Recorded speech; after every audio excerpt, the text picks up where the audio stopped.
I'll just give a brief introduction. So, greetings to you in the mighty and matchless name of our Lord and Savior Jesus Christ. After a very long await of doing Sakshi meetings in Clubhouse, it is an honor and a privilege to have two of our Sakshi brothers, who are leading the apologetics ministry in different languages, especially in Hindi as well as Telugu and in English. Both Naren brother as well as Naveen brother is here, and we have already received a very good introduction about Naren brother and Naveen brother in the Malayalam group that we had an hour back. And Anil brother has given a very detailed introduction, and I don't think that I can say anything better than what he has already mentioned. But because this is a responsibility that has been given to me, I'll just briefly describe a little bit about both Naren brother as well as Naveen. So Naveen has been involved with Sakshi for about 10 years. He is an entrepreneur, and he is doing this ministry of apologetics for the past 20 years now. He has done multiple debates with Muslims, atheists, and other cults which are raising against Christianity. Speaking about Naveen brother, Naveen Wade, that's his complete name. He is passionate and well-known apologist specializing in Islam, Hinduism, Christianity. He converted from Hinduism and has received Jesus as his personal savior. He has conducted multiple debates against Muslims, Hindus, as well as other cults. Naveen brother has accepted Jesus, from an Orthodox Hindu family at the age of 26. He is also a resident of Hyderabad and was working as a in faculty management and real estate industry. And he is well-known apologist in Telugu language. Giving a brief about what we are going to conduct here today is that there has been of late a lot of claims that our Hindu brothers and sisters have raised against the Christian faith in Clubhouse as well as in other platforms. Having said that, one particular personality is Esther Janraj, who is raising a lot of false accusations against the Christian faith, against the Christian culture, and how the Christianity has developed over a period of time. And a lot of accusations have been placed on Christianity without any proper evidence or proof historically.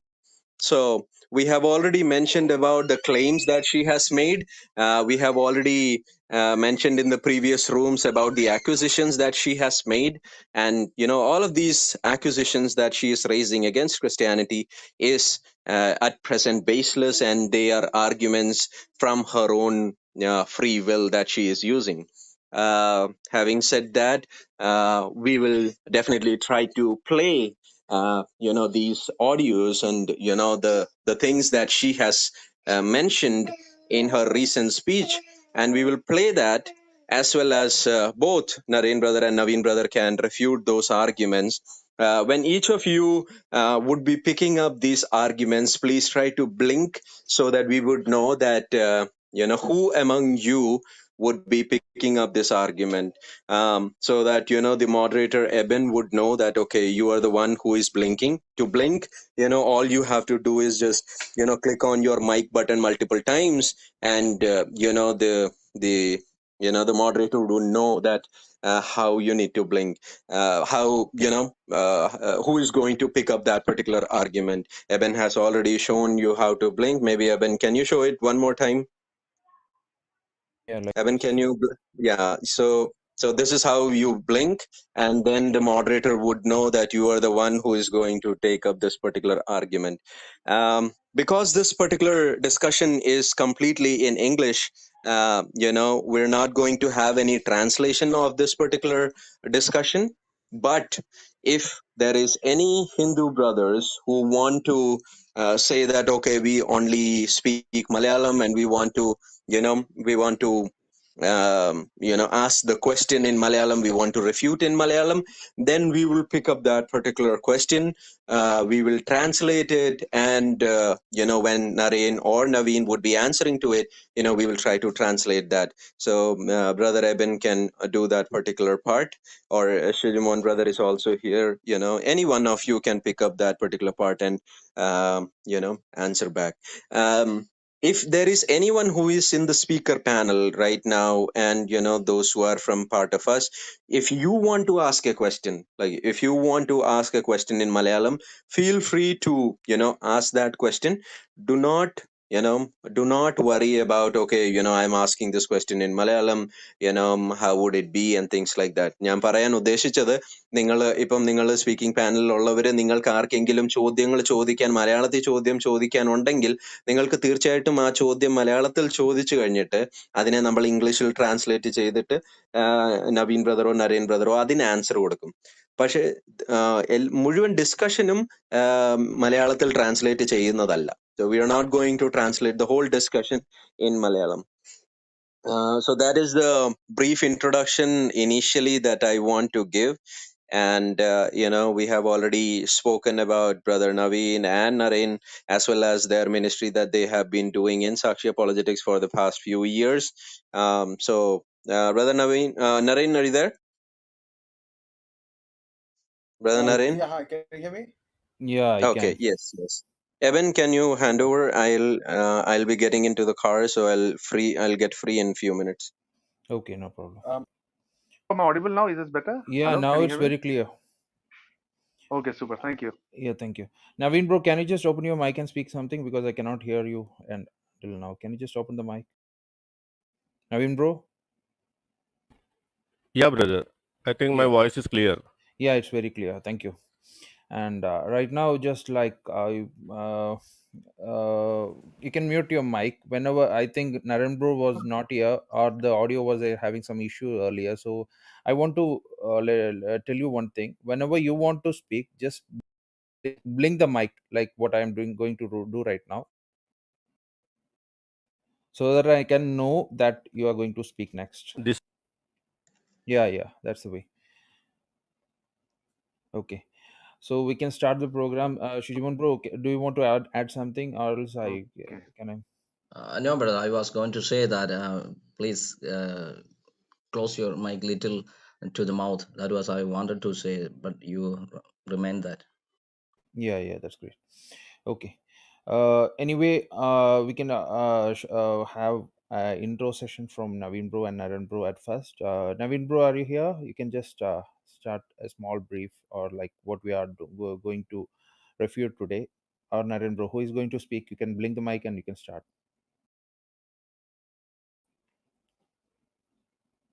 Okay, Naveen bro, can you hear me? Yeah, brother. You can start, no problem. Yeah.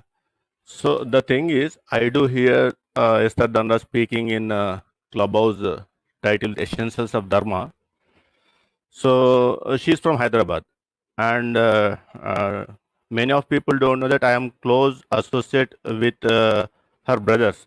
Our Sakshi team of Hyderabad is close associate to her brothers, who are Christians, and one of her brother is a pastor also. So the thing is that when she came in Telugu, because her claims are all baseless, evidenceless, and everything will be in air from her imagination. And whenever she quotes atheist scholars whom we refuted long back, and whatever she brings, nothing academical. So, looking at her, we did counter videos in Telugu. Many videos are available in Telugu Sakshi YouTube channel against her. And now we recently came to hear she was active in Clubhouse. We are not active in Clubhouse because we Telugu people are active in channels Telugu. So 1 week back, Naveen bro, can I interfere for a minute? Like your yeah, voice is getting scratched. There is some issue with your voice, either the network or even the headphones. I don't know what is the issue, but there Then is some scratch. can you ask people to share the room? We just have Yeah. 61 shares so far. Yeah. That before proceeding, I just want to ask every one of this room, please share the room so that every more people can listen to this, and people can understand what is exactly happening, or what exactly happened, or what is the fact. Please share the room. Now I can see almost 191 people here, but I can see only 76 shares right now. 76 shares. So please share the room. Okay. Naveen bro, you can proceed. Please make sure Yeah. the network is okay. Now it is clear. My voice is clear, or I have to speak slowly. Voice, it's not because you are speaking faster, but there is some scratch in between, that's all. Maybe my It fan is disturbing. disconnecting, Naveen brother. It is going in and out, in and out. So Yeah, cut is exactly, happening. exactly. Nothing Can else. we just do one thing? Yeah, You I can think just it is a network.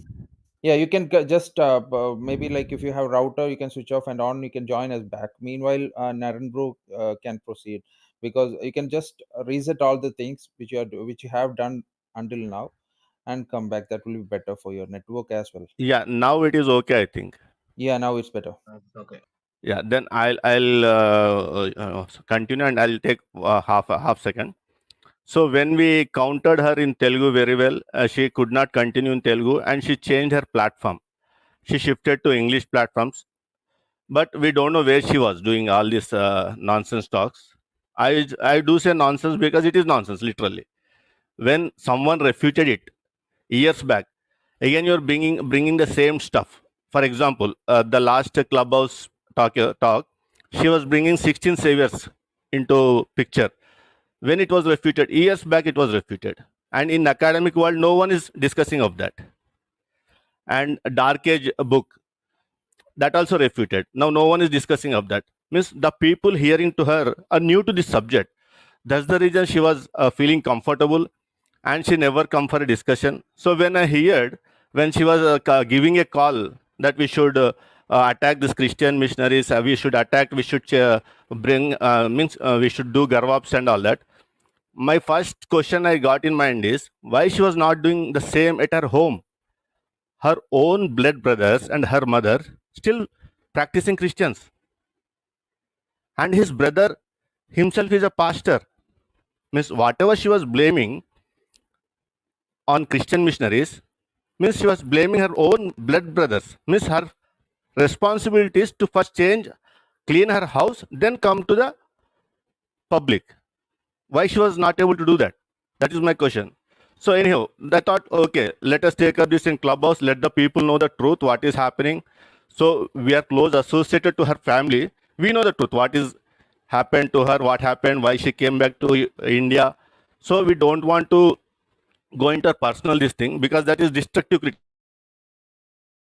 No way interested to do that. So constructively, we will see whether she was right, her logic is right. So we'll see what her logic, what her talk is it acceptable, is it academic or not. And at the same time, we apply her logic to our India.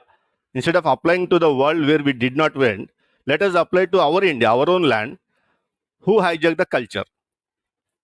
These are my opening words, brother. I'll give now to Naren, brother. Naren bro, you can speak. Okay, brother Naveen, thank you for this.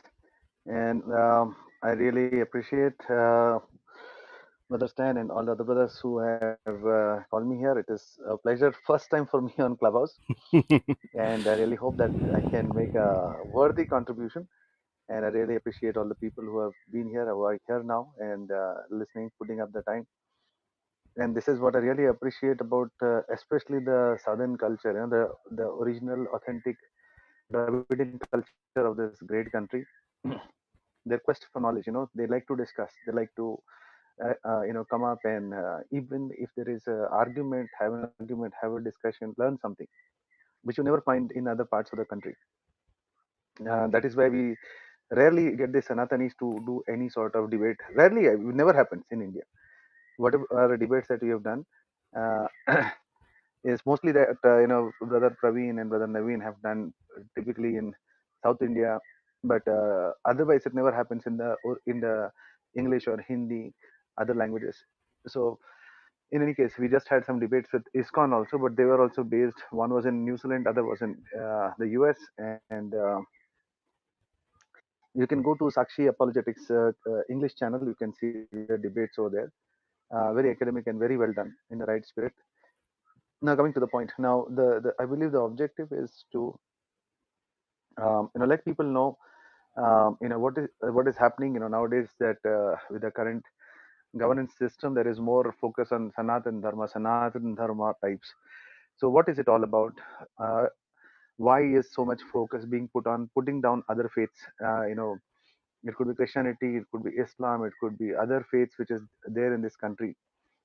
So why suddenly everything is the focus is given on say Hindi as a language, or Sanatan Dharma as the original majoritarian religion of the country, so to say, and everybody else has just come to destroy everything was just done by the Sanatan Dharma type. So we thought, let us have a discussion on what historically was that. Naren bro, sorry to So we see interfere a lot you. of discussions. Naren bro, can you hear me? Yeah, Can you just speak a little bit louder or close the yeah, I mic? can hear you. Can you hear me? Am I audible? Now it's Acha, acha, perfect. okay, Now, okay, now okay. it's okay. I'm Now it's okay. sorry. Okay. So coming to the point. So let us have a discussion, like we intend to have this every week, every 2 weeks or so, and on bringing yeah. Thank you. Thank you. I'm holding the mic a bit closer now.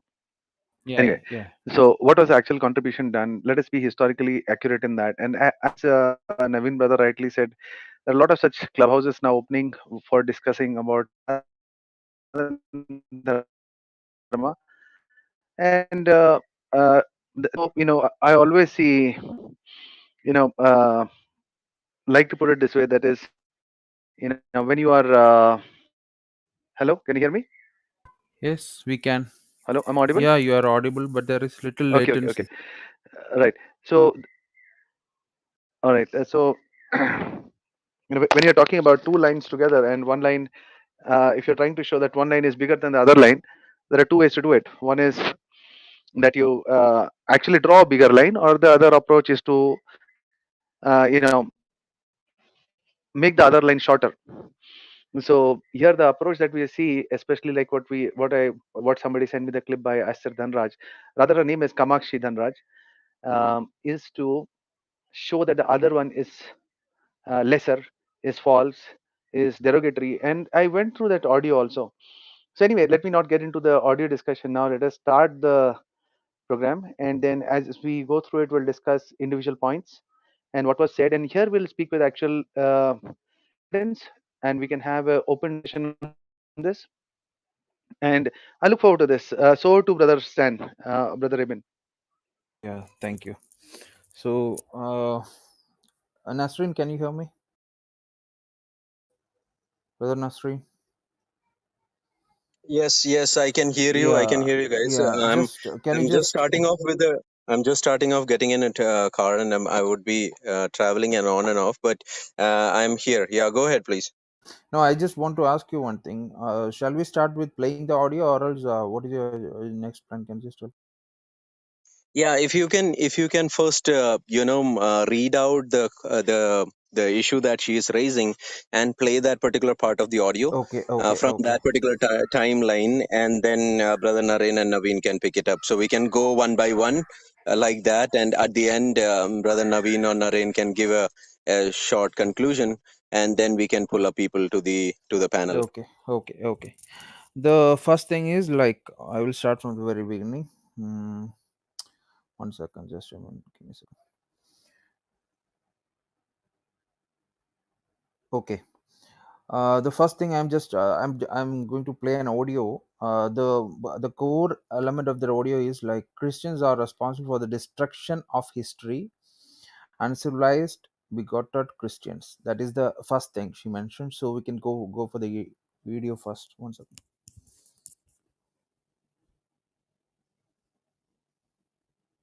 And also she mentioned verses in the Bibles that speaks about Christians destroying cultures. Christians burned the great library of Alexandria. That is the second argument.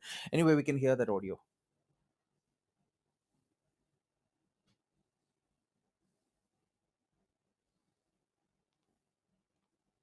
evidence of the rich pagan heritage.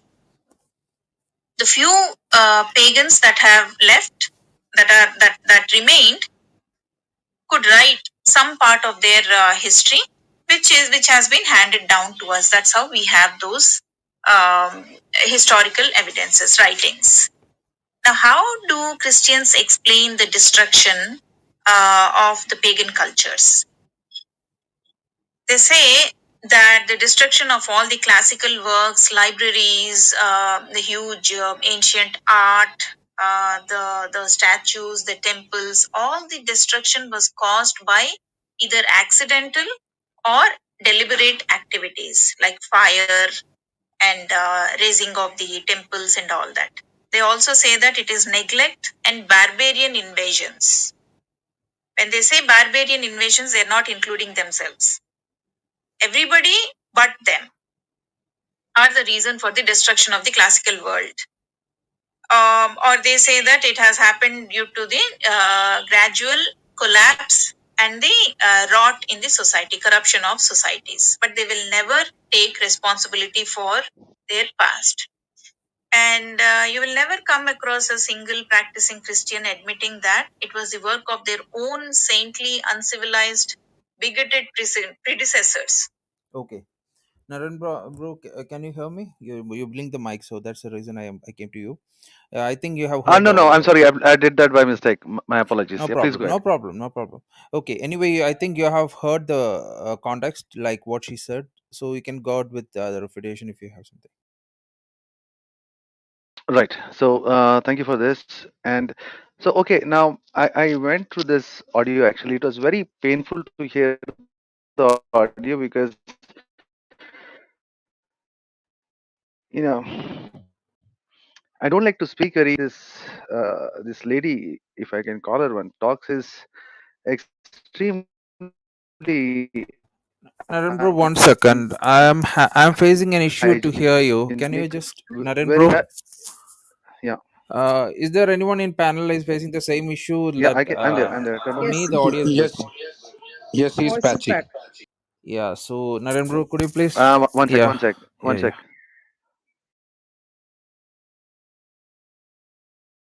Is this better? Hello, can you hear me? Audio is better, but It's the clear. crack the audio is clear, but right now, but the problem is voice is low.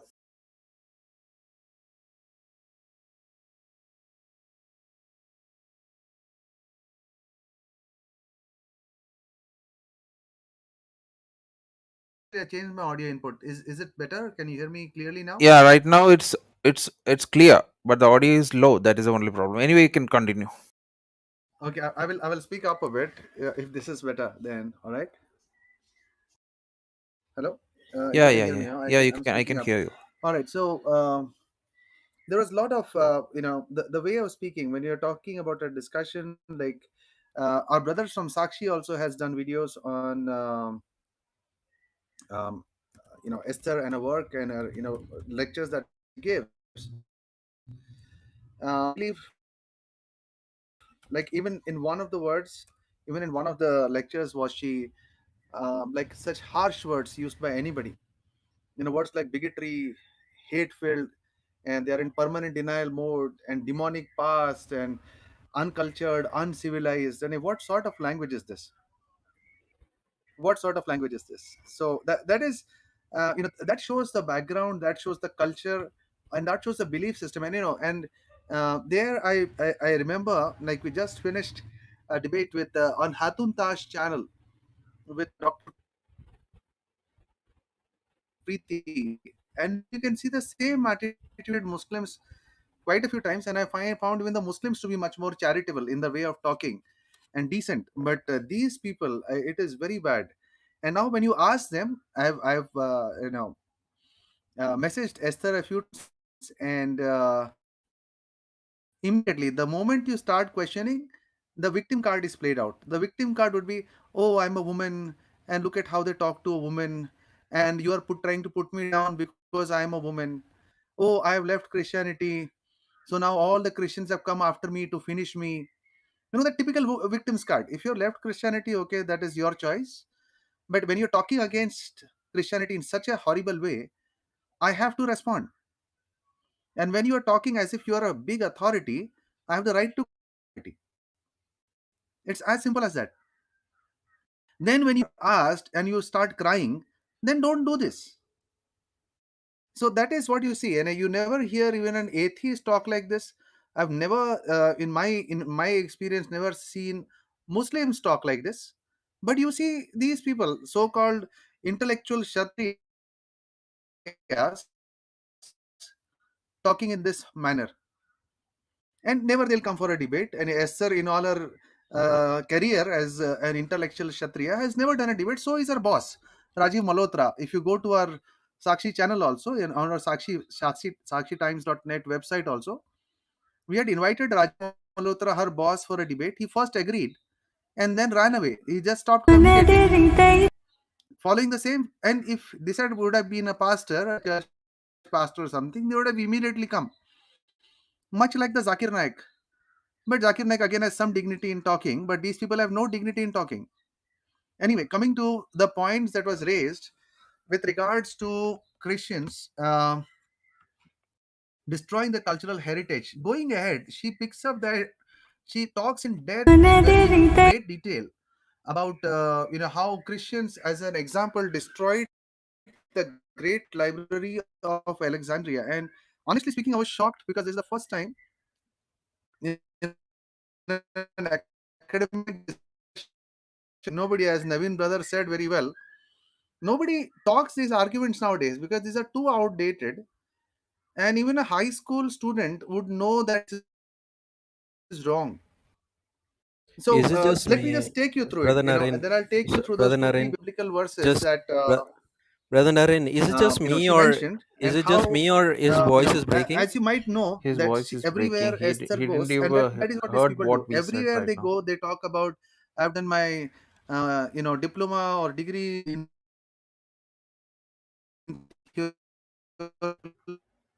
theology education.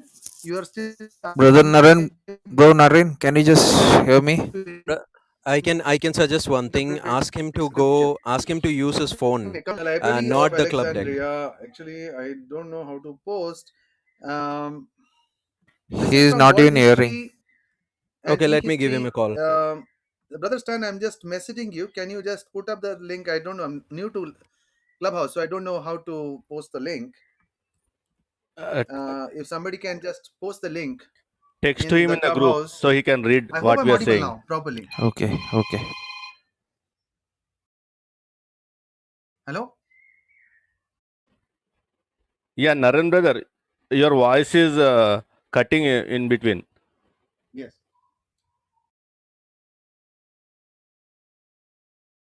Hello? Am I audible now? Is this fine? Naren bro, when you say like this, it's okay. But while on speech, it's getting broken. That's the problem. Yeah, I don't know what to do. Why this is I think happening? I can suggest you one thing. Can you just use Clubhouse in phone? That will be better because you'll be having very less network or like data to be used for using that same thing in phone. So can you just go with your Actually, I'm phone? on at my home in my broadband, 50 Mbps. I still don't know what is the issue. Anyway, I'll just switch to the Phone, that will be phone better. thing. Give me 1 minute, Yeah. please. Okay, that's great. And if you're sharing any links, please share it in the group, in the Sakshi group, and Eben or somebody from the Sakshi group will pin it up.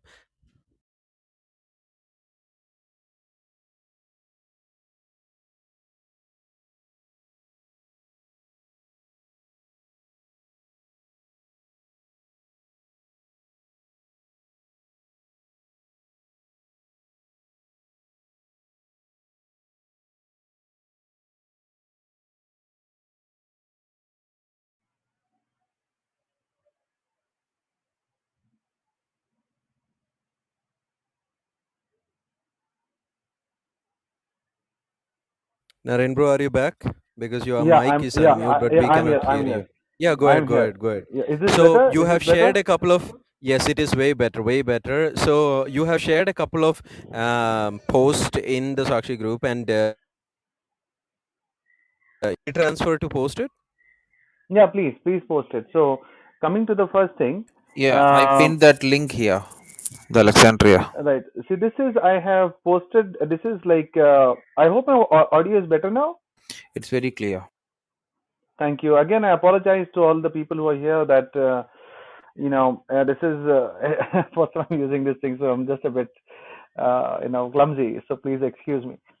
All right. So coming to the burning of the Library of Alexandria.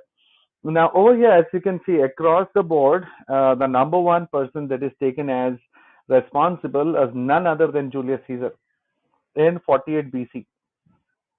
Okay, so this is like across. I've shared with you historical site links. It's not like my church link or an article that I wrote. And you can. I would encourage the people who are listening to search yourself, and you will see how these so-called Sanatanis misrepresent. And you can see this in Esther. You can see it in people like Neeraj Attri. You can see that even in the boss of Esther or Kamakshi Dhanraj, which is Rajiv Malhotra. They will pick and choose. They will pick and choose, as Naveen brother said very well, only those authors that suit their that suit their interpretation or what they want to teach. This is called as intellectual dishonesty. If you are really being honest, if you really want to learn, you will never do this. But I believe that they are following what the dharma teaches, that for the sake of dharma, even lying is fine, because then the end justifies the mean. So they are following their dharma. So what I'm trying to say to all the people who are genuine people is that do some research on your own, and you can search for who burned the Library of Alexandria. And she went on detail like how Christians went and they took the Hestia, who was the daughter of the librarian, and they stripped her naked and they killed her and pulled her limbs from limbs and buried her dead body. Oh man, she went on and on. And there is just one writer who does that, who has spoken. She's used only that one writer. Rest all 100 plus scholars is sidelined just for that one thing. So again, she's referring to the second story of the library. The first number one that most of the people accept is Julius Caesar in 48 BC. Now Julius Caesar, everybody knows, was not a Christian. Second is Edward Gibbon's The Decline and Fall of the Roman Empire. So here again, it is that this was during the time of 385 to 412 AD, and this was more like it was this was in the city of Alexandria, which was known for extremely violent and volatile politics, and this was more like a riot that broke up between the pagans and the Jews and the Christians. And so in the rioting, this thing happened. Now this is not me speaking. I've sent you the link. You read it yourself. So the Jews were killing the Christians were killing the Jews, and in that havoc, the library was burned down. And again, you have to understand that this was not like a one-time thing that happened. The destruction of the library or the massive library of Alexandria went over ages, and after that it collapsed. It's not like it was an overnight thing. Because if you study the way the Library of Alexandria was constructed, there were even backup of the scrolls that were kept. And the final individual to be blamed, as you can see, the third story, is the Muslim Caliph Omar in 640 AD. When the Umar, who in 640 AD, they took over the city of Alexandria and they burnt everything. Now, why didn't Esther take this story? Because it was not convenient. Why didn't Esther or the Sanatanis take the story of which was most acceptable by most of the scholars of Julius that it was done by Julius Caesar? Because it was not convenient. What was convenient was being a true Sanatani to use lies, fabricate stories, and then convey only what is acceptable to them.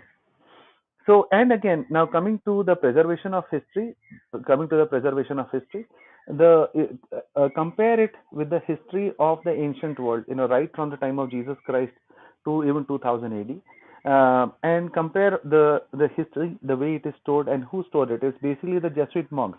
You don't believe me? Look up in the book like Dominion by Tom Holland, who's a atheist historian, one of the best historians. Or take even a writing of, say, Bart Ehrman, who was again an ex-Christian, but he was more honest than a Sanatani, because he's not a Sanatani, he's an atheist or a agnostic, whatever. So because he is not a Sanatani, he is more dependable also, and he is a true historian, unlike these people like Rajiv Malhotra or his disciple. Now coming to the verse, now what she says is as one of the reasons, then she goes and makes a profound claim that Christians burnt cultural pagan books also, and gives the example, the quote from the book of Acts chapter 19. She says over here also you can see Christian came and burnt other magical books, so they destroyed the culture. And I think this is a, see, if you look at the history of forget anybody of Kamakshi Dhanraj herself, she had signed up for this divinity course, and it was a distance learning course, and then she failed, and then she passed later on. And now when you are reading the verses like this of the Bible, obviously if this is your way of reading, obviously you will think that there is something wrong with the Bible. Let me just read Acts chapter 19. I'm reading, okay? You can, any one of the hearers can just go to bible.com, go to the book of Acts, go to verse 11. Don't go by what I'm saying, right? So let me just read you the verse, and you will, with a bit of intelligence, you will see what is the background. It says, God did extraordinary miracles through Paul. I'm reading now, verse 12. So that even handkerchiefs and aprons that had touched him were taken to the sick, and their illnesses were cured, and the evil spirits left them. Verse 13. Some Jews who went around driving out evil spirits tried to invoke the name of the Lord Jesus over those who were demon possessed. They would say, in the name of Jesus, whom Paul preaches, I command you to come out. Verse 14.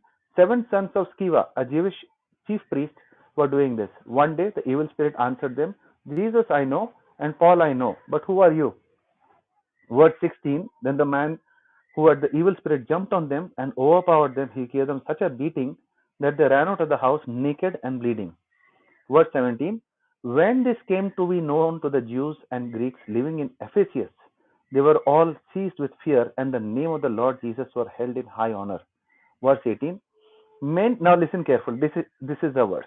Many of those who believed now came and openly confessed what they had done.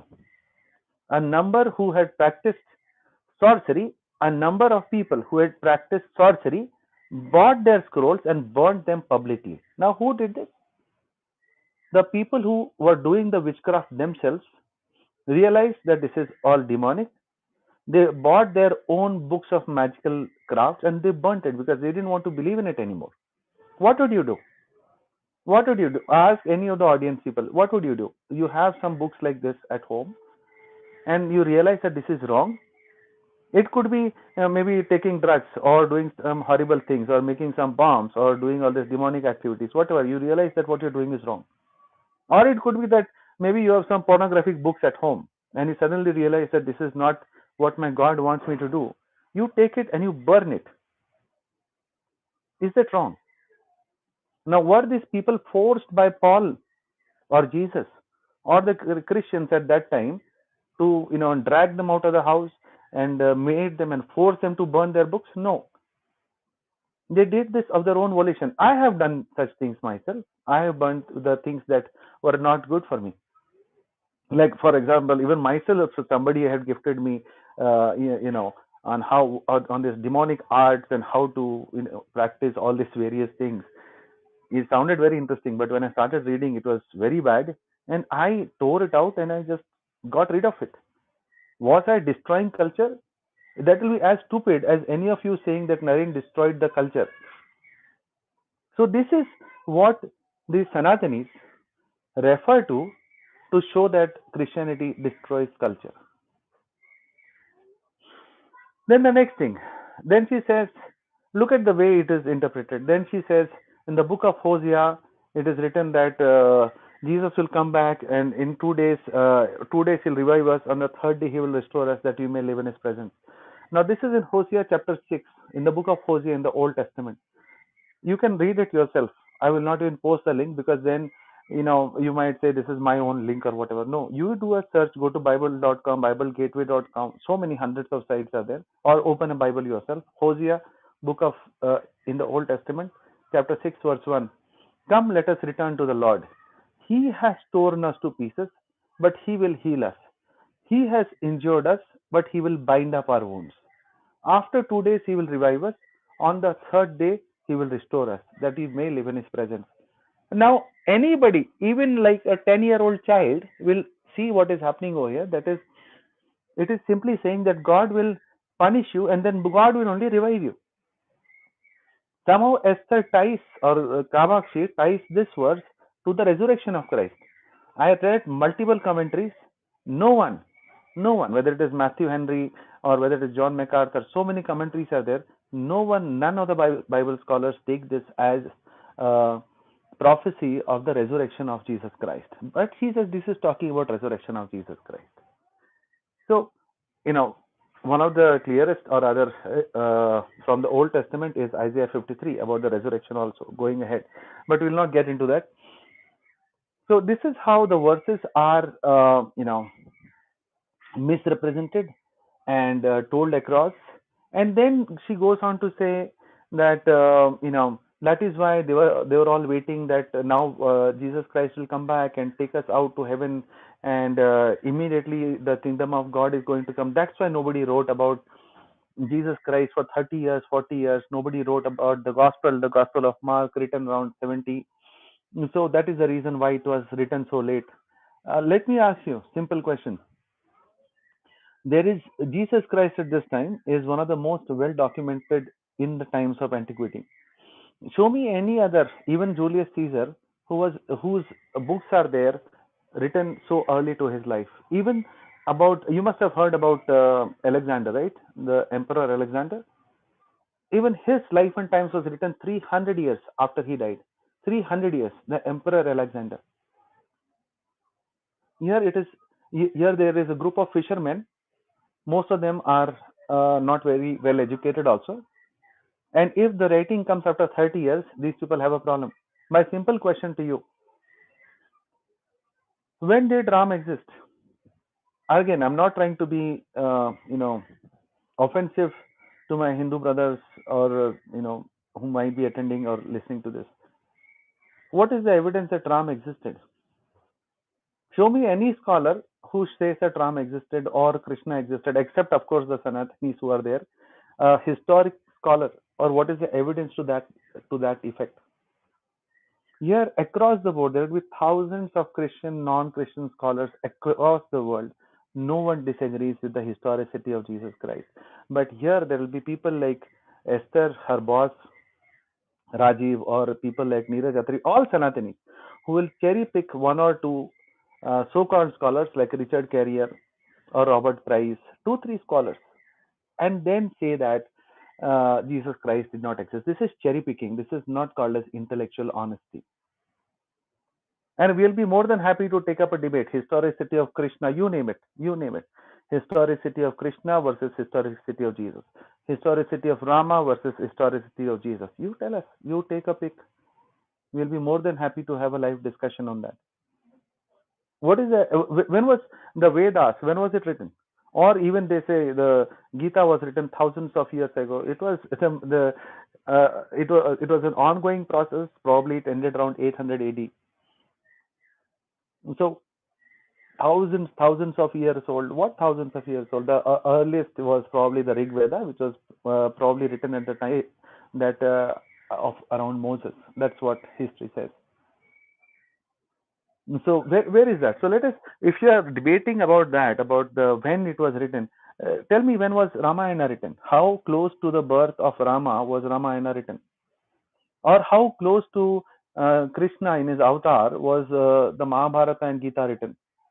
First of all, you'll have to prove that any of them even existed at any time, and then prove that they were written close. But here, look at the double standards of the Sanatanis. You ask me a question, I'm willing to answer, but they will never apply that same rules to themselves. Never. This is called being dishonest. I leave it now to Brother Naveen to speak about how, or rather, what sort of impact did Christianity have during the Dark Ages, if at all there was one, and then compare it. This is all a myth that has been propagated over the period of time, especially by atheists who wanted to pin everything Now, one of them is, even now there is A.C. Grayling, who's a historian who goes about propagating the same thing. But if you compare that with somebody called as Tom Holland, one of the foremost historians in the world, and he has written books on how Christianity has contributed to the growth of the world. He is not a Christian, but you can compare that with the works of Baba Sahib Ambedkar, and you can understand, and if you read his book, Why I Am Not a Hindu, why who's a Shudra, and riddles in Hinduism, you'll see what this system has done to this great country. But I'll leave it to brother Naveen to get into the details of this. And then going again ahead, she says, Bible observed aspects of Krishna worship, and Krishna worship had reached Syria by then. Brother Can we play Naren, that video? can I Can we make play? that here, that audio? Is it again not working? Your audio is okay, but I'm just Yeah. asking what she said. We should make the people hear, right? So before the going to every point, we can make them hear the same thing. So can I play for Okay. you? Yeah, please. Sorry. Yeah, sorry. Go ahead, Okay. please. Okay. Thank you. So right now you're you're with the point Christianity is a I'm sorry. paganism. I just went on a flow. My apologies, brother. No problem. I can play from the Christianity is a paganism, the one which Yeah, I yeah, showed. yeah, yeah, yeah. Please. 1 second.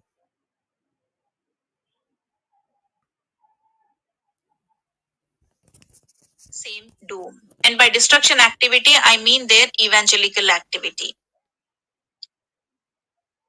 Interesting thing is, after they destroyed the demonic activity and erased demons, in the sense pagans, from this world, Christians must have stayed away from the demonic practice, right? Wrong. They picked up the very same elements that they declared demonic and incorporated them into their religion. Now, if you ask me to what degree is Christianity a pagan religion, I'd have to say 90 to 95%. In fact, Christianity is paganism with a single structure and single scripture. Christianity absorbed it all right in its formative phase, all the elements of paganism in its formative phase itself. Okay, that's the one. Next one is Yeah, but Savior. one sec. One thing I would like you, the hearers, to see is that there is no evidence given. 90 to 95, from where you got the words, I don't know. From how you got the numbers, just for, I believe, shock value, the words were created. Yeah, go ahead, brother. Next one is Savior before Jesus. That's the next point. Okay. Clapius. So there are about somebody has written a book called The 16 Saviors Before Jesus. So this person lists about 16 people. Who? And the very term Christ, in the sense of resurrected Savior, makes its very first appearance in history in the Old Testament. The Old Testament, when it was translated into Greek, it translated the term Messiah, and this has been and this occurs several times in the Old Testament. So And next thing she told is like Bible absorbed aspects of Krishna worship, and Krishna worship had reached Syria. That is the next claim. So here Right. the evidence which she put forth is like somebody has returned a book. Who is that person? Naveen bro, can you Actually, hear me? yes. Am I audible? Yeah, you are. Yeah, brother, she was referring to Kelsey Graves' book. Okay. I didn't heard that. That's why. No, Okay. she didn't take his name. I'm telling you because we are Yeah. That's what we I know didn't the heard that. subject. Yeah. Yeah, Okay. yeah. Yeah, Naren brother, go ahead. I know. I would rather leave it to brother Naveen. I'll quickly summarize it also, Okay. but I would rather Okay. leave One it more to audio brother is there. Naveen. One Yeah. more audio is here. Okay. the Christianity was not the creator of Christ, the title Christ, which means Savior. So there are also some legends that Krishna, some features of Krishna were actually borrowed, plagiarized by Christianity. And we know that the Krishna worship had reached Syria and Egypt in those centuries. Also, there are Hmm. So Krishna reached where? Syria. Okay. And second thing is absorbed from ISIS cult. That is the second next thing. By that I am just handovering it to Naveen bro. there were a lot of pagan cults, pagan practices that Christianity picked up from. Now, Roman Empire had a variety of cults and pagan practices for Christianity to choose from, and all these these were called mystery religions, and they were very loosely organized. They were not, I should say, they were disorganized. And the most popular of those was the cult of Isis. Isis and her son Horus were regarded by the Egyptians as a perfect mother and son. The Isis cult was already in vogue in Rome, that was in circulation and widely followed in the time of Emperor Augustus. And Isis had initiation ceremonies like baptism. And these ceremonies usually mimed death and resurrection. This is what Christianity follows. Now, when Christianity Okay. This is the claims which he made, and I will I will play it in next session. Okay. Anyway, Naveen bro, you can take. Yeah, brother. Let us take Krishna. Let us see whether Krishna is copied by Christians. Naveen bro, do you want to pin that link which you send with Yeah, the that photo? Indian history slide I need over there, brother. Yeah, I will pin that. Okay, thank So you. that You can let us go. teach her history so that she can understand whether Krishna is first or Jesus is first, or which literature is available first. One sec, I would like to just add something while you put this up, brother. Now, you know, they say the word Christ was created by Christians and all those things that she said. You see, for somebody who claims to have a degree in theology from a Christian college and talking such nonsense, I think the Sanatani just like to hear what they want to hear. As simple, just everyone. I say just go online. See, I know Greek language. I teach Greek language in seminaries. All right, so just do a search in Google. Meaning of Christ. You will say it is Christos, which simply means anointed one. It was a dictionary word in Greek. It is not. It was created. It is not a title for Jesus himself. So if you are anointed means chosen, the chosen one. In Hebrew, it was the Meshiach, which is also called as Messiah, which simply means like a promised deliverer or savior. And they translated that word in Greek as Christos, which simply means an anointed one. So the chosen savior, the chosen one. So even if you are chosen for a purpose, you can call yourself Christ, but of course not Jesus Christ. But so it is not really, but the nonsense or the arguments. I was in the middle of if you hear that lecture, she is calling Christians parasites, cancer, and what not. What sort of language? This is literally roadside language. The cheap language on the streets. I've never even seen Muslims talk like this. Very disturbing. Very disturbing. Anyway, yeah, over to you, Naveen bhai. Naveen bro, Yeah, I pinned that link above. It's those who want to download it, click the link and download the snaps over there, so yeah, that yeah, you can go while Naveen bro is speaking. Okay, thank you. yeah. Maybe I take 10-15 minutes from here to put my argument in front. So first thing is, let us understand the Indian history. The slide I put over there is from our UPSC book, which we prepare for IPS and IAS exams. From that, I taken that snapshot and I placed there. So our Indian, they teach Indian history this way.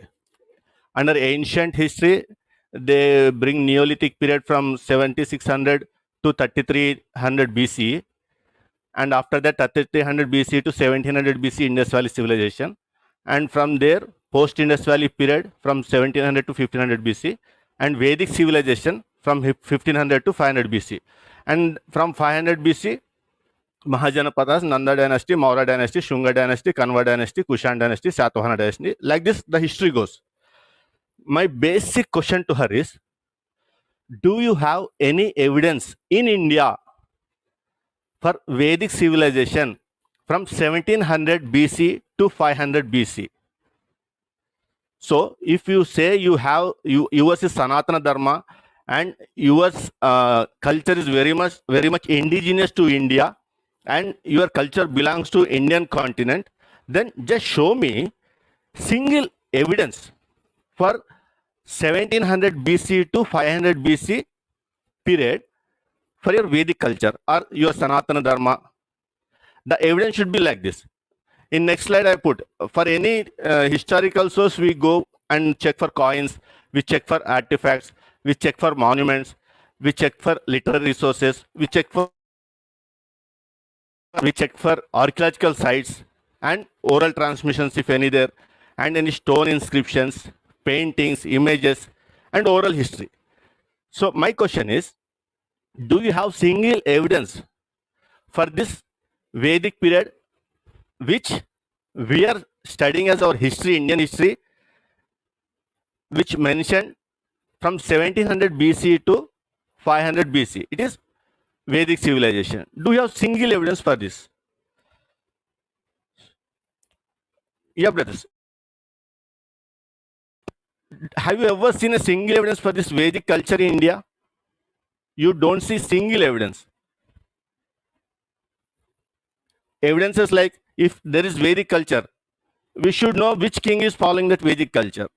Where is his capital? If there is kingdom of Vedic kingdom, if king is there, trade will be there. What kinds used to do trade? What is the capital city? We call buildings or whatever in which there's a palaces. We don't see single evidence. But we see from Indus Valley civilization to Gupta dynasty for Samyak culture, evidences for Samyak culture, which is indigenous Indian culture, where they practice Buddhism, Jainism, not Hinduism or Sanatana Dharma. From Indus Valley civilization to Gupta period. When, but the period they show as a Vedic period, there are other cultures in this period. Like we have Malwa culture, no one will tell us. This is from 1700 BC to 1500 BC. And there is Aharbanas culture from 2100 BC to 1500 BC. There is no Hinduism in this culture. They too follow Samya culture. And OCP culture, which is from 2000 BC to 1500 BC. Dharma. And 2000 BC to 1800 BC Savalda culture. Here also there is no practice of Hinduism or Sanatana Dharma. And 1500 BC to 750 BC Chiran culture. Here also they did not practice Sanatana Dharma or Vedic culture. And from 1400 BC to 700 BC Jorve culture. Here also these people did not practice Sanatana Dharma. And these all cultures have evidences. Then why there is no evidence for Vedic culture is my question. If yours is Sanatana Dharma, you should have evidence. Why there is no single evidence for your culture? Wherever you dig, from Kashmir to Kanyakumari, there is no evidence for your culture. And from beneath earth, all Buddha statues are coming out. Kings who ruled in BC, like Haryanka dynasty, Bimbisara, from 554 BC to 413 BC, he practiced Buddhism. And to this period, the Gautama Buddha belongs, who is the 20th Buddha in the Buddha lineage and the last Buddha according to their literature. He practiced Buddhism. And from 413 BC to 345 BC, Shishunaga dynasty, he practiced Buddhism.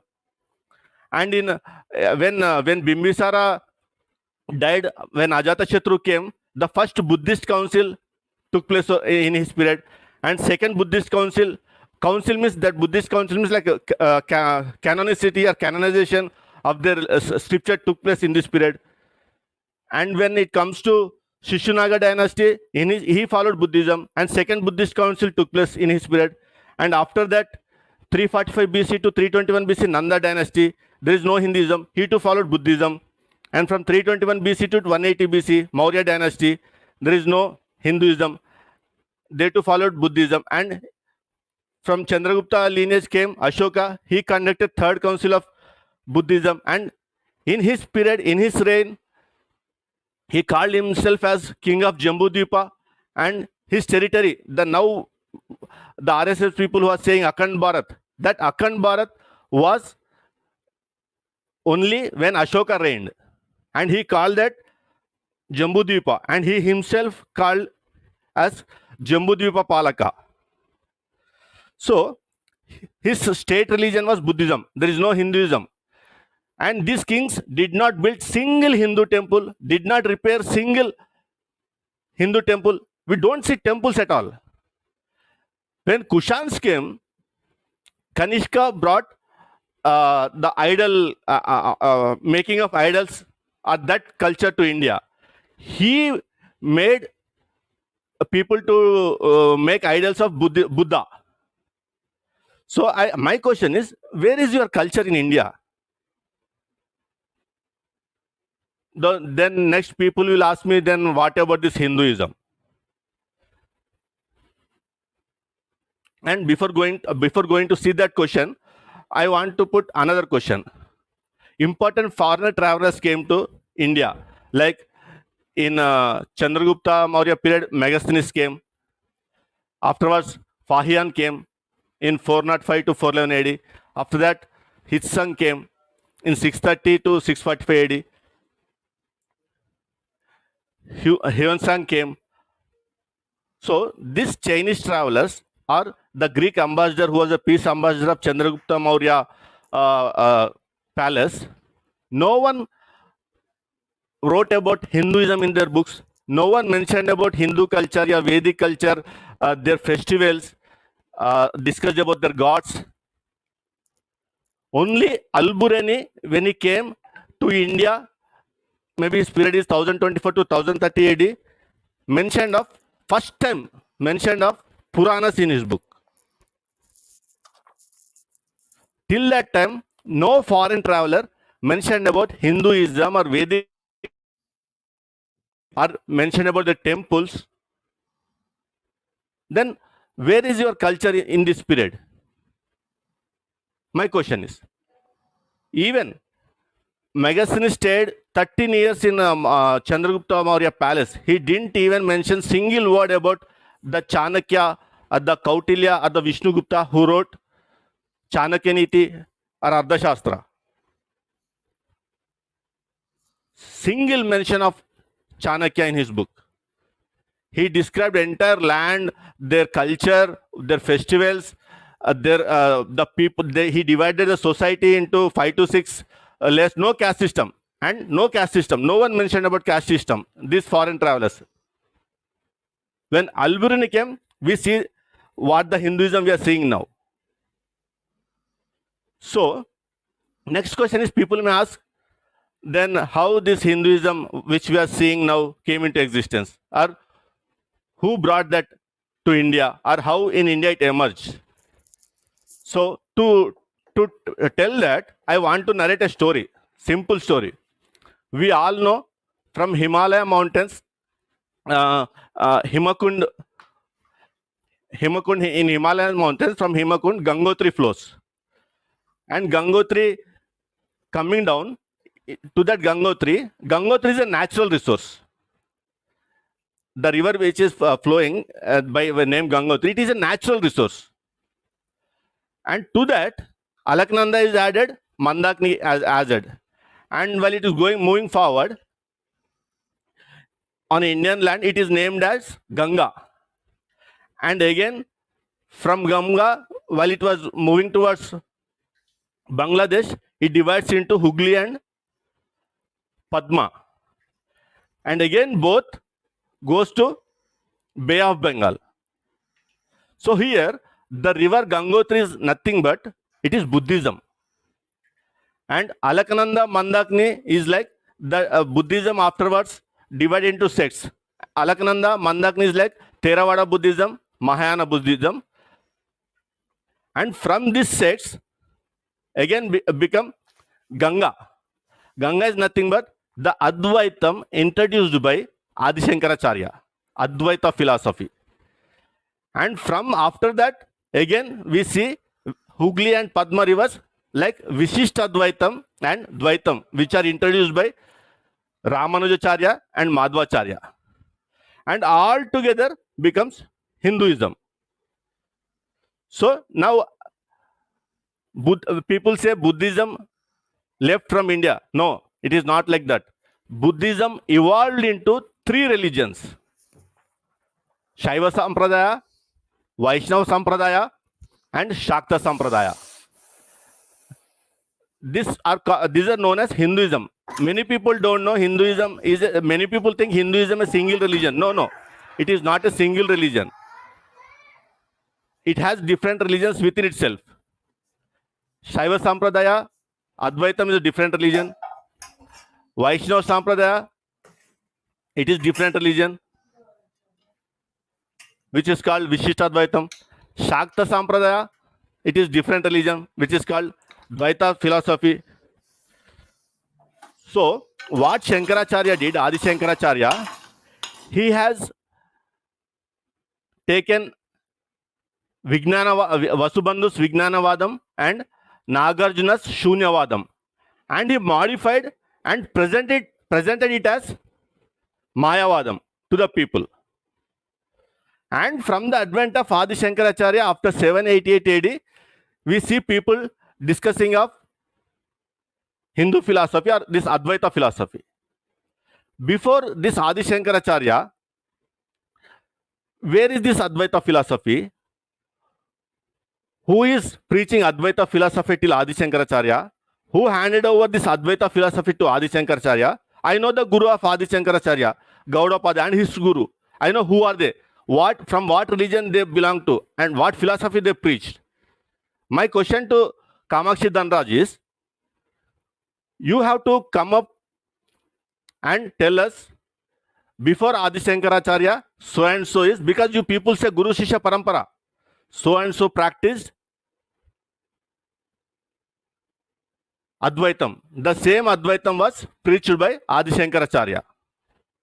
And this is the person who invented Shaiva Sampradaya, and he converted majority of Buddhist temples to Shaiva temples. Before him, there was no pitas like Sringeri Matam, Sharda Pitam,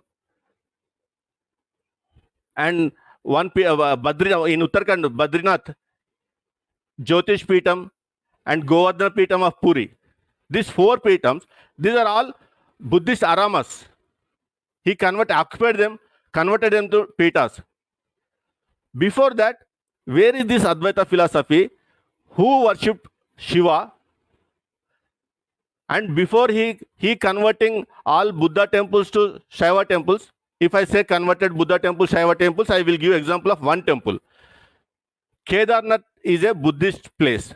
He converted Kedarnath into Kedarnath temple where they worship Shiva. He from Kedarnath temple removed Buddha statue and placed Shiva over there.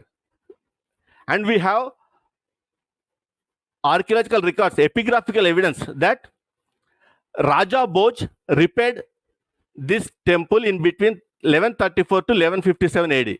And on steps of this temple, we can see Brahmi Lipi. Please do remember about this Brahmi Lipi. I'll discuss more moving forward of this Brahmi Lipi when I come to the literature. And he placed all Mukhya Pujaris from Kerala. And people say back of the Kedarnath temple only Adi Shankaracharya was buried. And another example I will tell, Puri Jagannath. It is Buddhist arama. It was converted to Jagannath Alam. Vivekananda, in his works, he himself mentions, it is Buddhist place. We people converted it to Jagannath temple. Like this, he taken Vijnanavadam and Shunyavadam and modified it and presented it as Advaitam, and he converted Buddhist temples to Shiva temples. And whenever, when people, when there is repair work taken place at Kedarnath, when they digged, Buddha statues are coming out from the ground. It is, you can simply search Buddha statues in Kedarnath temple. In Google, you will get the all details. Again, this is about Shaiva Sampradaya, Shaiva religion. Before this, who practiced Shaiva religion? Which king practiced Shaiva religion? Which king practiced Advaita philosophy? You should come out and tell us the names. And next is Vishishta Advaitam or Vaishnava Sampradaya. This Vaishnava Sampradaya is evolved from Avalokiteshvara Bodhisattva, which practices 9 manifestations of Buddha. And these 9 manifestations are Buddha copied by Ramanujacharya and presented to the people as manifestations of Vishnu. And he added one more manifestation like Buddha, and he made 10 avatars of Vishnu, and he grabbed that Avalokiteshvara Bodhisattva temples and he modified them as Vishnu temples. Like Badrinath, Muktinath. When we open, these people, the statue will be there, the idol will be there. These people decorate that idol with ornaments or flowers, or they put some haldi, means turmeric, kumkum, and they cover, and they will never allow us to see the naked statue or naked idol. If we see naked idol, we see Buddha.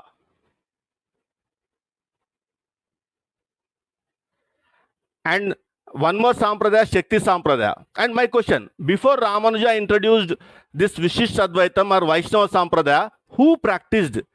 From which Guru Ramanuja has learned this Vishishta Advaitam and presented to us? And who teach Ramanujam about 10 avatars of Vishnu? And from where Ramanuja learned this about these 10 avatars? She should come out and tell. Then we can understand, okay, the Sanatanic Dharma or Vedic Dharma is indigenous to India and it is very ancient Dharma practiced by Indian people. Then we can understand. And one more Sampradaya is there.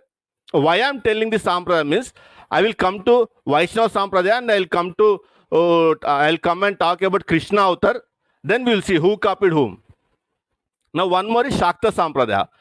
In this Shakta Sampradaya, introduced by Madhvacharya in 13th century. He is from Karnataka. Ramanujacharya is belong to 1017 AD from Andhra. And Adi Shankaracharya from Kerala. So this Madhvacharya in 13th century AD, he introduced Shakta Sampradaya and he preached Dvaita philosophy.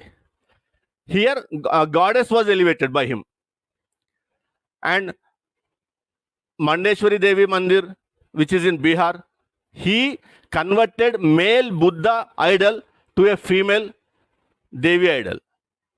If we remove all the ornaments and the decoration and see the naked, we will see Buddha over there.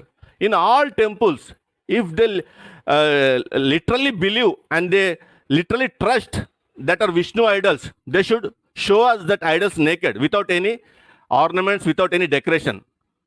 They should dare to show that. They will never. So like this, he also occupied Buddhist temples and converted to Devi temples. Bhadrakali Mandir, which is in Jharkhand, Kirti Shakti Peeth, which is first Shakti Peeth of 51 Shakti Peethas. Like this, these 3 people brought these 3 philosophies, and from here, all together named as Hinduism, and the same 3 religions were continued till date. Advaita, Vishishta Advaita, Dvaita. Shaiva Sampradaya, who are the worshippers of Shiva. Vaishnava Sampradaya, who are the worshippers of Vishnu and his 10 manifestations. and Shakta Sampradaya, who are the worshippers of Devi. Before these three people who practiced these three philosophies, who worshipped these three gods or goddess, should come out and tell us which king practiced this philosophy.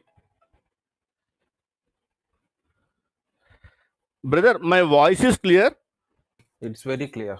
Yeah, because I received a call, I disconnected that. So you should Yes, come brother. out and Go ahead, please. you should come out and tell us we are Sanatanic people of India. We are the practicing Sanatani Dharma, which is our ancient Dharma, and this Dharma is hijacked by the missionaries. This culture was hijacked by the missionaries. You should come out and explain us. Till that time, what I said, you hijacked our indigenous Shramanic culture or Samyak culture, where we practice Buddhism, Jainism. This culture you completely hijacked, and you presented us in different way as Advaita, Vishishtadvaita, Dvaita. And the champions of these philosophies are in front of you. Adi Shankaracharya, Ramanujacharya, and Madhvacharya. Before these three champions, before these three preachers, who practiced all this? Which king encouraged these philosophies? Which region these philosophies are practiced? Which region people practice these philosophies? You should come out. Before that, entire from Kashmir to Kanyakumari, it is Buddhism. Even Kiladi excavations, we see Shamanic culture. We never see Vedic culture or evidences related to our artifacts or whatever coming out from the ground. We never see belonging to Vedic culture or Vedic civilization or Vedic Dharma. We never see single god coming out of the earth belonging to this Vedic Dharma or Hindu Dharma, Sanatana Dharma or this Brahmanic Dharma. We only see Buddha all over India. So even these people hijack the calendar which they practice now, the Hindu calendar, the Vikrama Samvat calendar.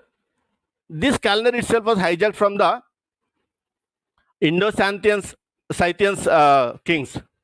The first calendar which came into existence in India was prepared by Indo-Scythian dynasty, and it is named as Shaka Samvat, which is started from 78 BC.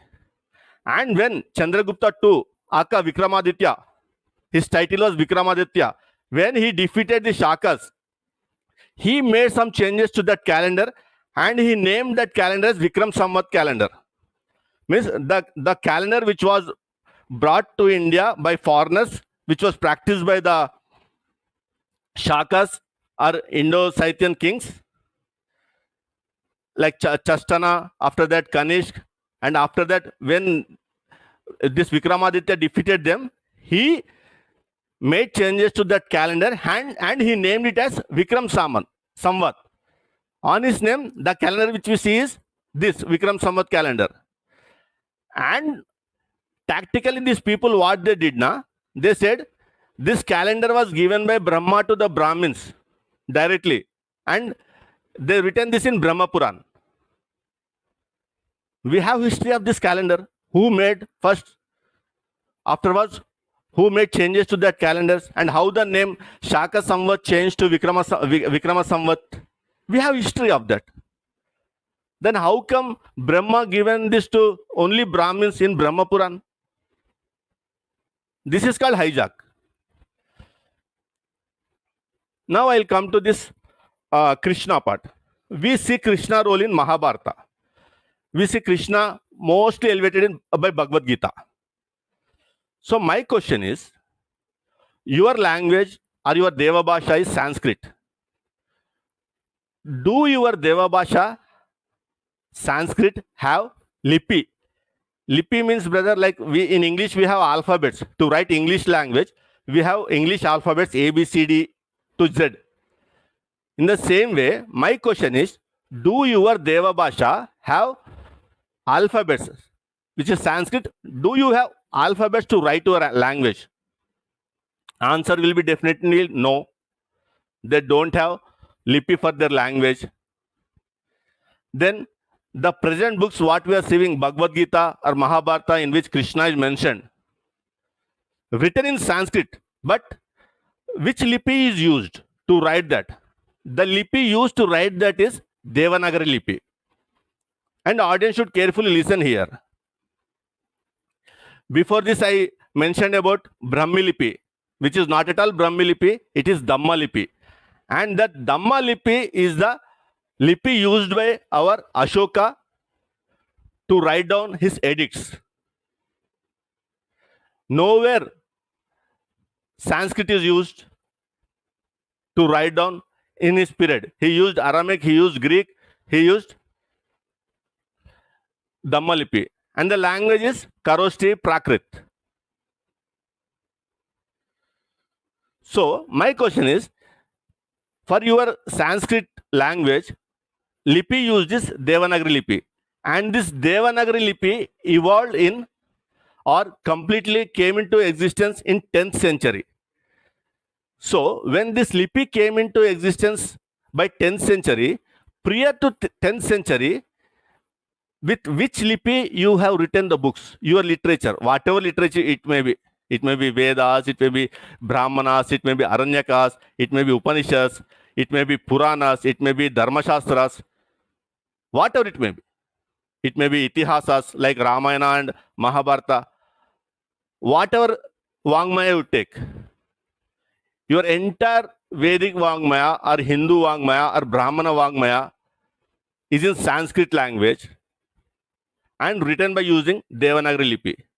And it is historical, clear-cut evidence without any bias. Everyone will say it is only in 10th century or to be taken a grace period of 2-3 centuries. After 8th century only Devanagari lipi came into existence.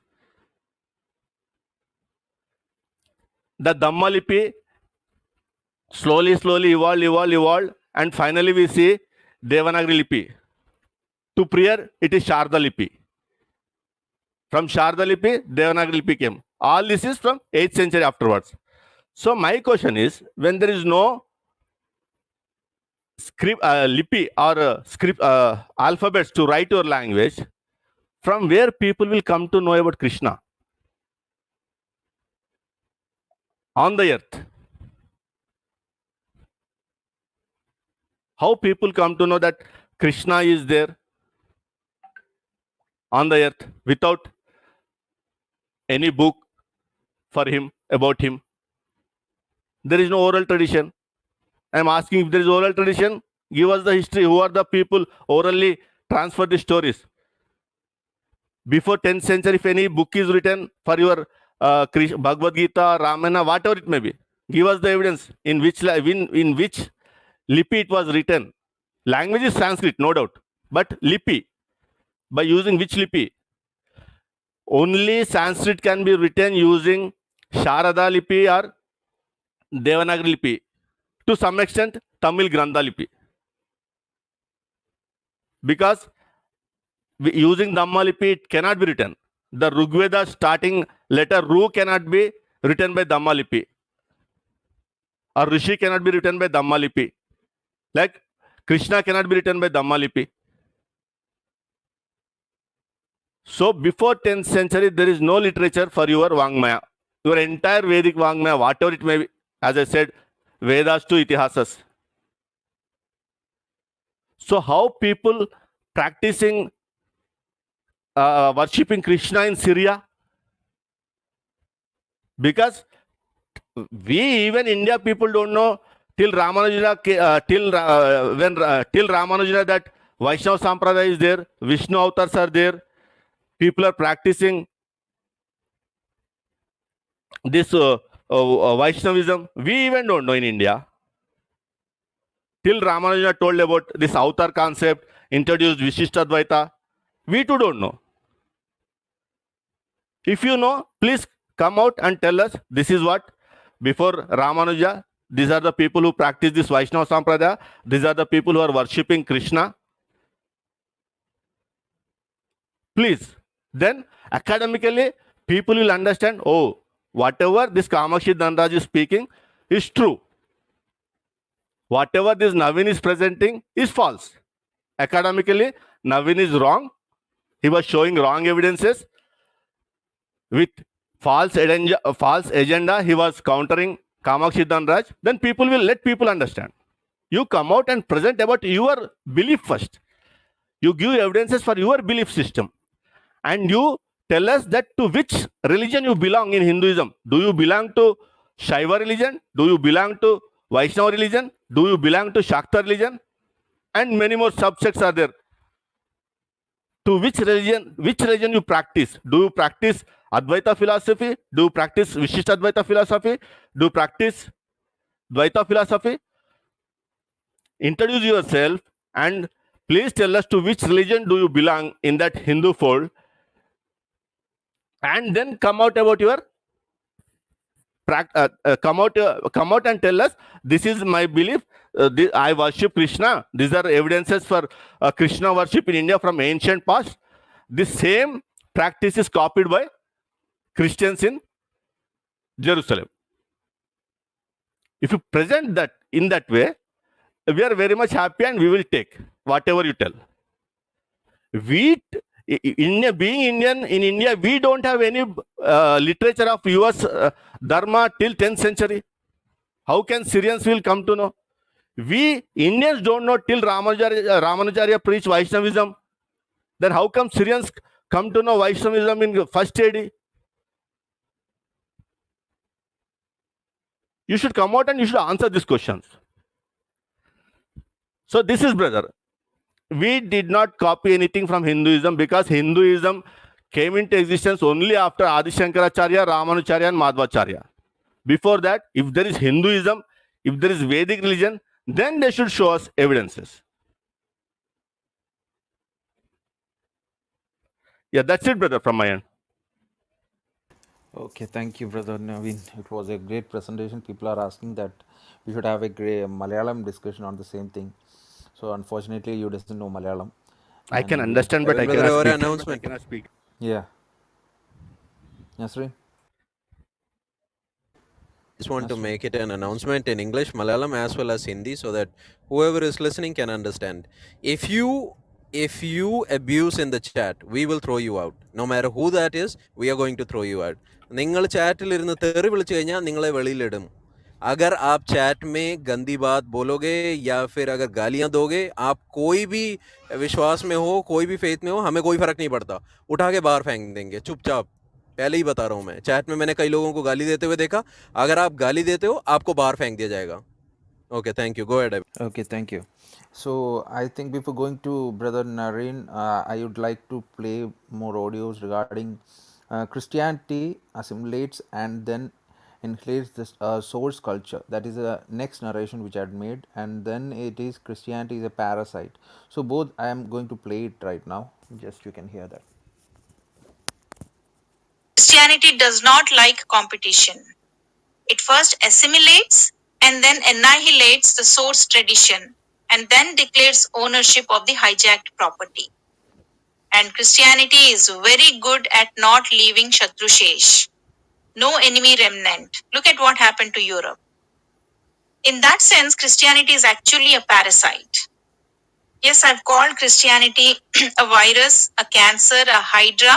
Now I'm calling it a parasite. But this is a parasite of a different kind. The mother of all parasites, or should I say the monster of all parasites. Now, parasites are organisms that live in, on, and with their hosts. Now, Christianity is that parasite that lives in and on other cultures, but never with them. Although initially it is forced to do so, but it keeps working with one goal in mind, which is eventually to live without the host culture. And Christianity soon endangers the very existence of the host, ultimately erasing the traces of the host from the world. Like I said, it lives on, in, but never with the host, and the intention is always to eliminate the host. Okay, that is what next claim is. So, Brother Naren, you can open your mic and start speaking. Yeah, before All right. Brother Naren continues, sorry to pitch in. I Yeah, want no problem. to put one question. So when you claim it is a parasite, it is virus, blah, blah, blah. then why don't you clean out this parasite within your house, within your home? Your own brother is a preacher. Your own brother is running a church. Your another brother is a blood brother, is in faith. Why are you keeping this parasite at your home and coming out and speaking of this parasite to the public? First, you clean this parasite within your home. Then come to the public and say, this parasite, I am suffering from this parasite, from this virus. I have cleaned it from my home. And now it's time to clean from the country. Why don't you do that? Yeah, brother, you can go ahead. Okay, brother Naren. Great point. Great point. Actually, brother Naveen said a good point. Actually, see, now I'll give an example of a virus or a parasite or a cancer. The best example is she herself and her boss Rajiv Malhotra. They are living in the United States of America. They are eating off a Judeo-Christian culture. They are benefiting from that culture. They are asking money from people from that culture. And what they are doing? Rajiv Malhotra and all are writing books and lectures how Christianity divides, conquers, kills. If that would have been the case, they should have been finished first, right? Because Christianity is a majority over there. Why aren't they finished? Think about it, right? Why aren't they finished? They are not. They are the literal parasites in their own words is themselves. Why doesn't Rajiv Malhotra come back to India? Because if he's such a Hindutva, a warrior, why is he sitting in US? Because they want to enjoy the benefit of a Christian culture and then make money over there and then sit far off and speak about India. Are you getting this point? Second is very well said, by Brother Naveen that it is very appalling such language because our own people from our own family is our pastors. So in essence, she's telling that about her own family, her own brother, her own father, her own mother, and talking like this. Actually speaking, I don't know how many of you are aware. Even Rajiv Malhotra's children are married to Christians. I didn't want to bring it up like this, but if that was the case, they should have finished him also, right? Why haven't they? Because that's not who we are. That's not how it is. Even Rajiv Malhotra himself has gone taken when he was in India. He had studied at Stephen's College, which is again a missionary college. How many of you just if you can just put a message in the chat also? How many of you have actually know people who were who were like taught in missionary schools? I myself was my high school we Naren did bro, in can we just yeah. take an audience poll, because if those who have studied in Christian schools or their sons or daughters in Christian schools, put a 1 there or else 2. Yeah, that's a good point. So even Rajiv Malhotra himself is a product of Stephen's College. Why didn't the Christians convert him? He is all his language, all his intellect, Christian colleges, Christian schools. Some of the finest, all these Shashi Tharoor, all these people, and Shashi Tharoor himself also says that Christians should stand up and respond, that they are the ones responsible for bringing up India, all the schools, colleges. If that would have been the case, some of the finest schools, colleges, hospitals in this country are missionary Christians. Our population is 2 point something percent. If you would have been that much of a parasite, we would be taking from you, not giving. And as a good writer well said, when a Christian goes to some country, they build a school, college, or a hospital. When a Hindu or a Muslim goes, they build a temple or a mosque. And that's what you see happening in the US, right? The largest Swaminarayan temple, the biggest mosque, all that. That's what they do. Some live examples I'll give you during the ISIS conflict, and everybody was asking, why doesn't Saudi Arabia and Egypt, all those countries take the refugees from Afghanistan, Libya, Syria, and why sending them to Europe and telling the European countries to take them?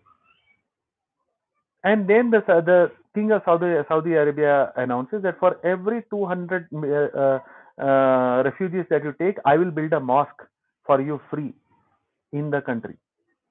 Do you see now what is happening?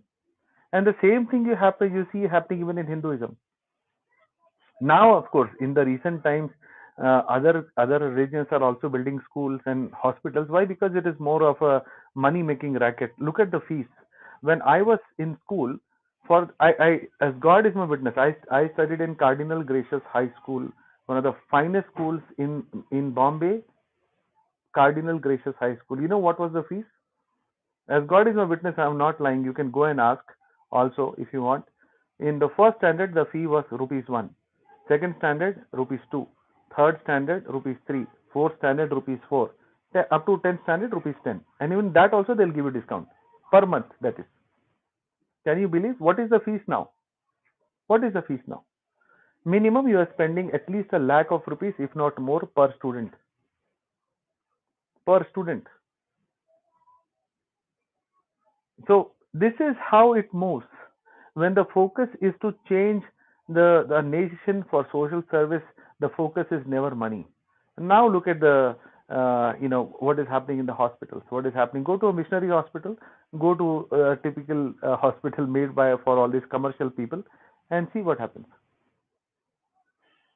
In any case, so when you're talking about being a parasite and all, you have to just compare with what is happening in the country. A parasite, when they let me give another example of being a parasite. Now, Aryans, Hindu religion came through the Aryans to India. They came, basically to the North India, the Mohenjo-daro, Harappa civilizations, as you can see, and this was much after that they came.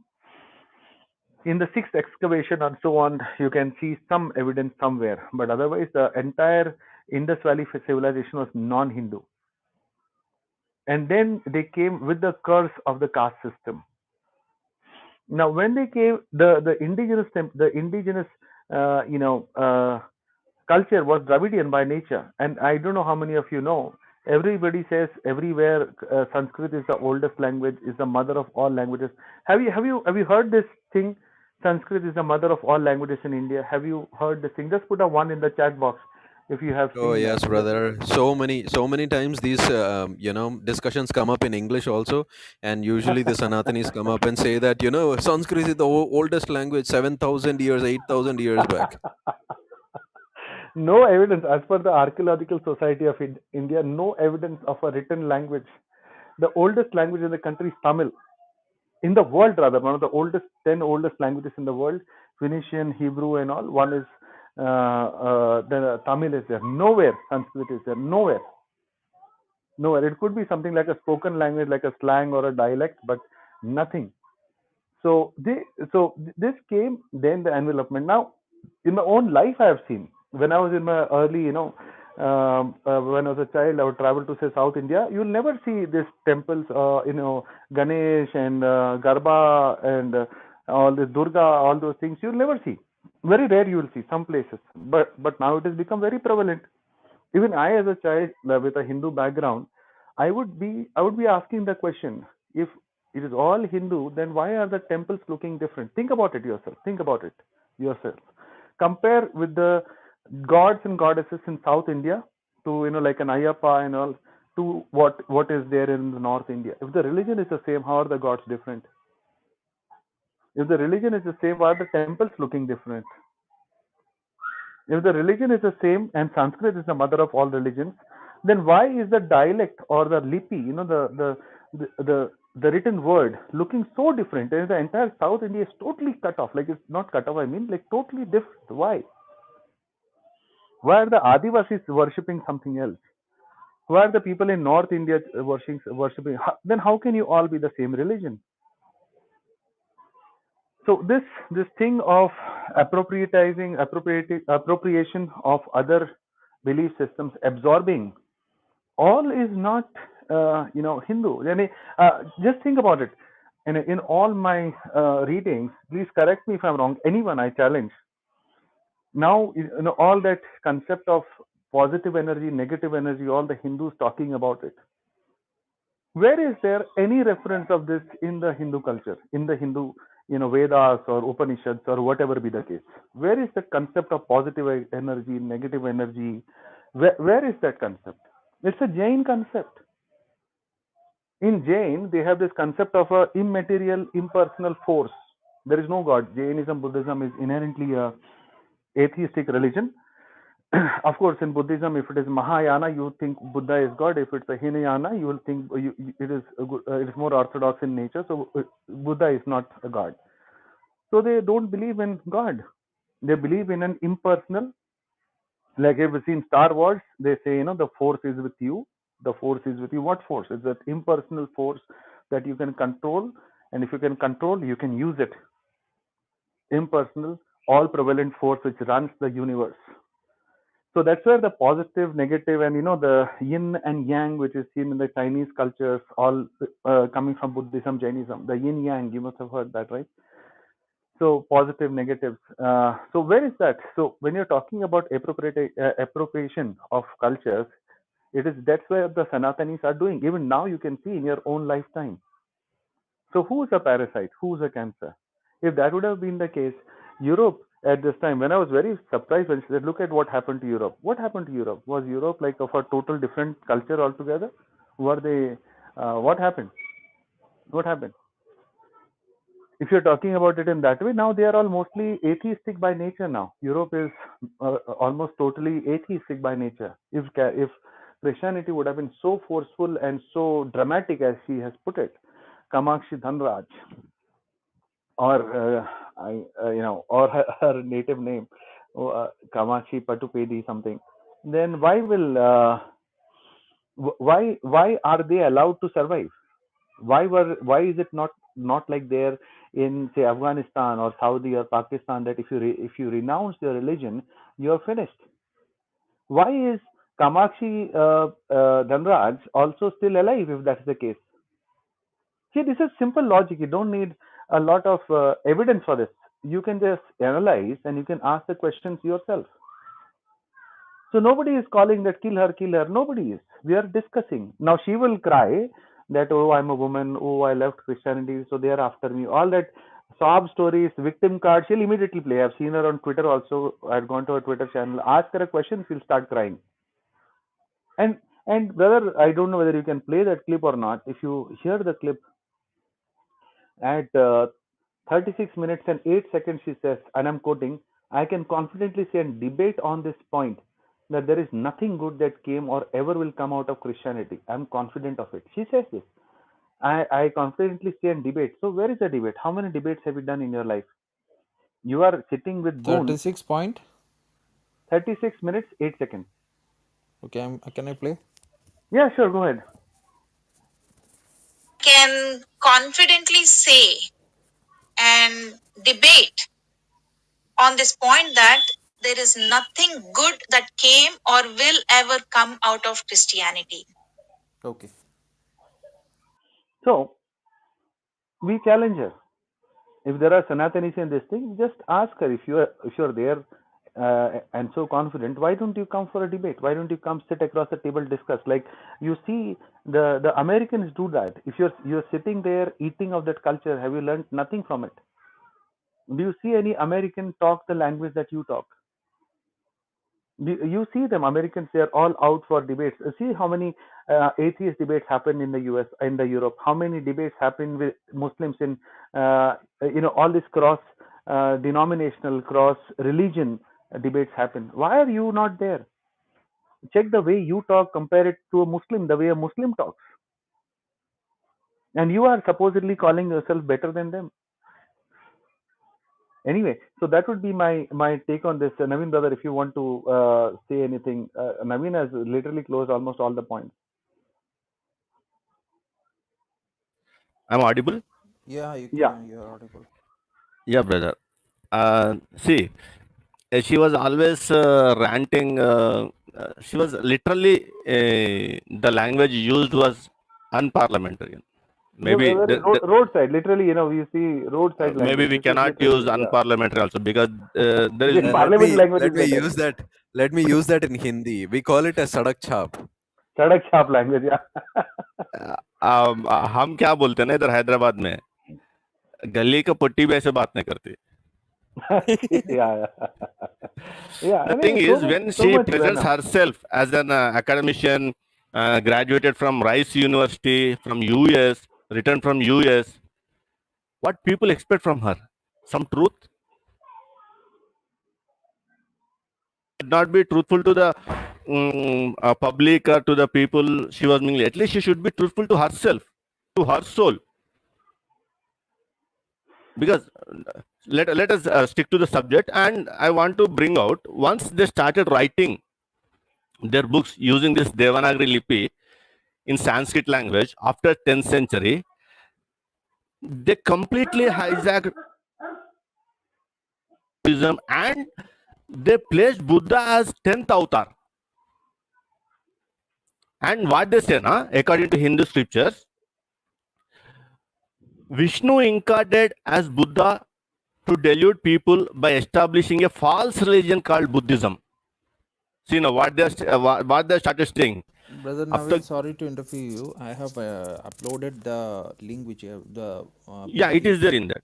Yeah, I have uploaded it and pinned above. So people who want to take, you can download it from the link above. Naveen, brother Naveen, you can go ahead.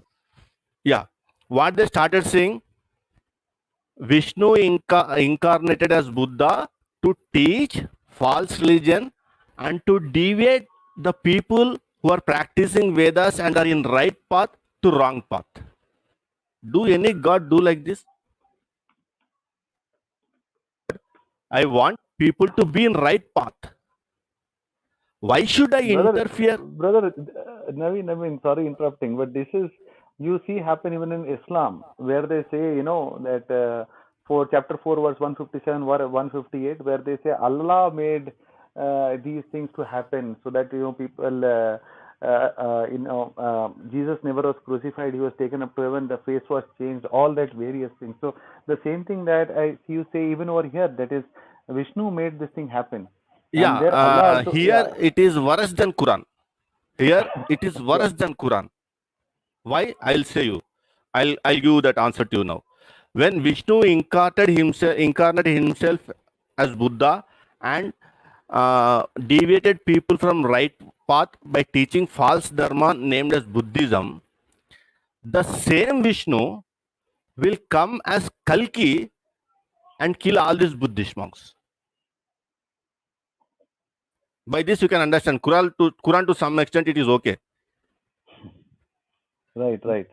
The one who is deviating from right path to the wrong path, and the same one is coming in Kalki avatar and killing the people whom he deviated from right path to wrong path, and to whom he teaches false dharma Buddhism.